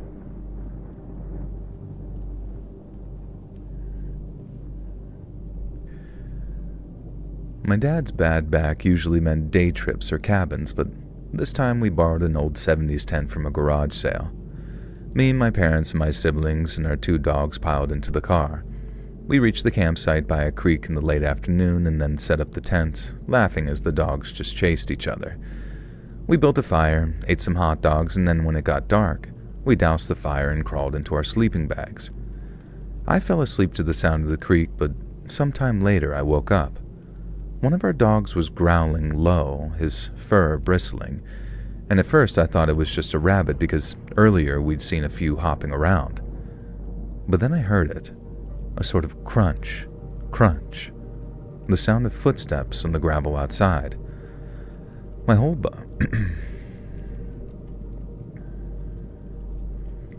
But then we heard it, crunch, crunch, the found. Man, I am dyslexic hardcore.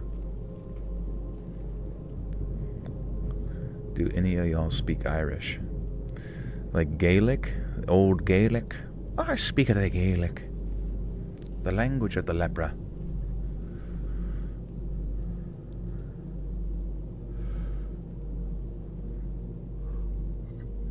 You're right and love you. The creation of division is real. What are we talking about? I feel like that's from streams ago. But I'm open. I'm listening.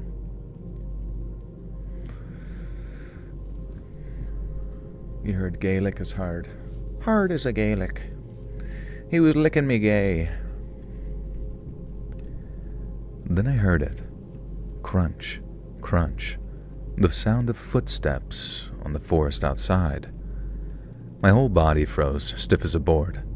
Someone was out there, moving around our camp. I was so scared I could barely breathe. The footsteps got closer and I heard them circle the tent slowly. The dog's growling got louder, but I stayed still, too scared to move, and I could tell the person was poking around, maybe checking our stuff. They even tugged at the car door, but it was locked. Was it a camper from another site? Someone lost, or something worse, someone who wanted to hurt us? I heard them crunching again, louder right by the tent, and I squeezed my eyes shut, praying that they'd go away. The dog growled sharper, and suddenly, the footsteps stopped. They then started again faster and moving away. I laid there, my heart was pounding until I couldn't hear them anymore. I don't know how long I stayed frozen, but eventually I heard my dad's whisper. He'd been awake the whole time listening too, and he didn't say it, but I could tell he was scared.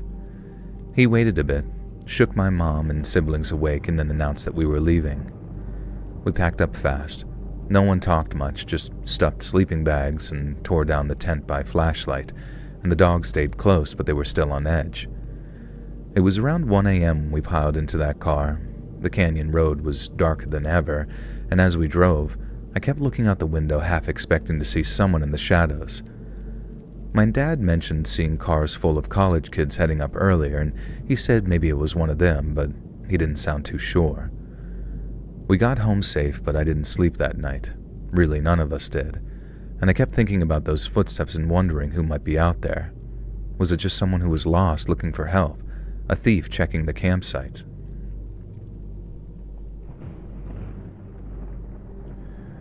We got home safe, but I didn't sleep that night. None of us did. Was it someone who was lost looking for help? A thief checking campsites, or someone who lived in the woods watching us from the dark? I guess I'll never know, but even now, years later, when I hear the fourth. I guess I'll never know, but even years later, when I hear footsteps in the... my gosh. Hey, Inger Matthews, welcome to the Buttersock Cult. You now have access to bonus content. Thank you, thank you.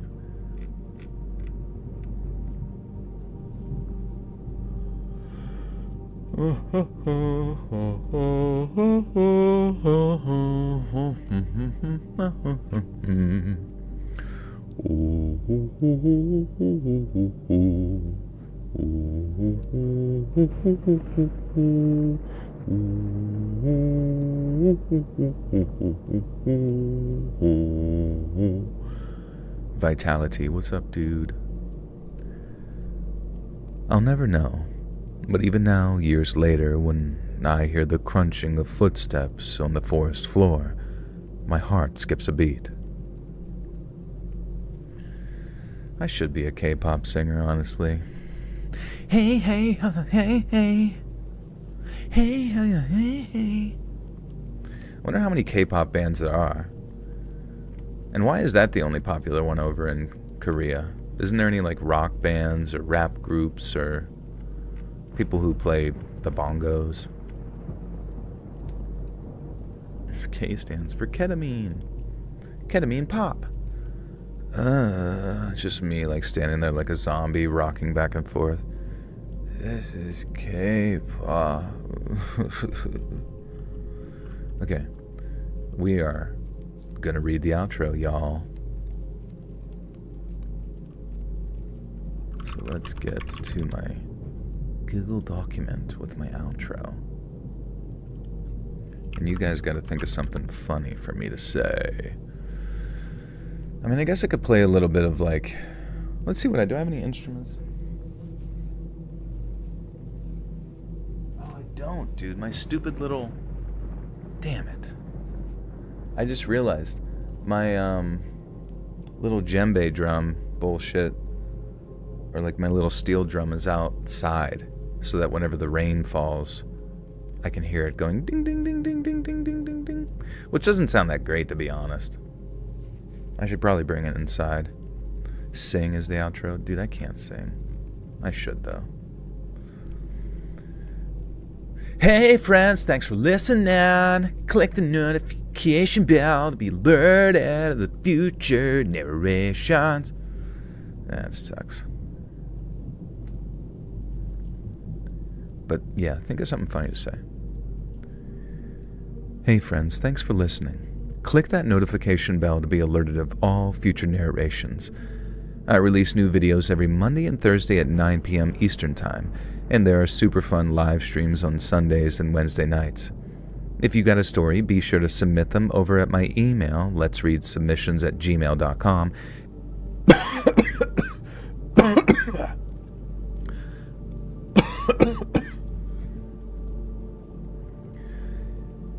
And maybe even hear your story featured on the next video.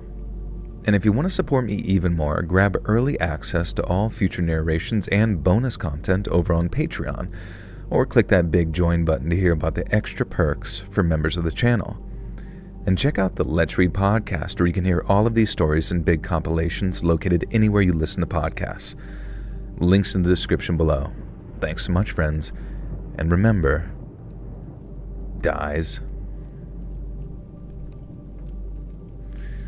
I'm gonna leave the cough in. I think that'd be funny. I just was choking on my own spit. Somebody spit in my mouth and I choked to death.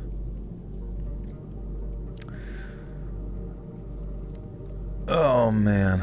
Well, shit. This certainly goes by quick, doesn't it? But... but I guess that's just part of the show, isn't it? Anyways, what are you guys doing? Anybody got any plans for Easter? But you guys gonna find an egg or anything? You must find the golden egg. It has been laid by your uncle this year. I don't mind if that egg got a little shit on it. You know me, I've been fostering that thing all year.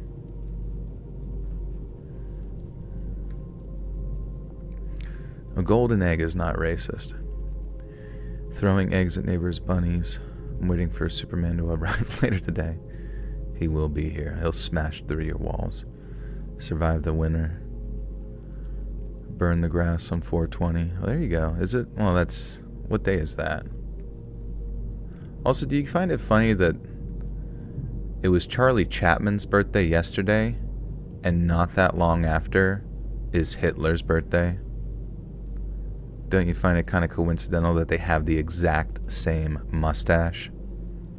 I've never seen them in the same room together at the same time.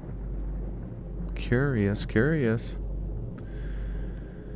You're gonna go egg hunting? Alright, sick. Find yourself an egg. Well, guys. Much love to you. Appreciate you. Thanks for being awesome. Hawk to it. And thank you so much for all the gifted subs. If you got one tonight, be sure to thank one of the awesome people who gifted them. And be sure to check out the bonus content. There's lots of it. Otherwise, I'm going to get this... Ah, shit. I'm going to get this microphone connected so I can start editing videos and get it up on Patreon for only $1 a month. And I owe you $180,000. Not happening, bro. You're gonna have to break my knees backwards. But, love you guys. Appreciate you. Stay cool cats. And I will see you probably this weekend streaming. Maybe I'll stream on Sunday night, I guess, right? Easter stream. Probably not Easter stories, though. But, yeah, follow me on Instagram at letsread.official. Follow me on Twitch. It's linked above, twitch.tv/lets_read. And yeah, I'll see you guys soon. Bye-bye.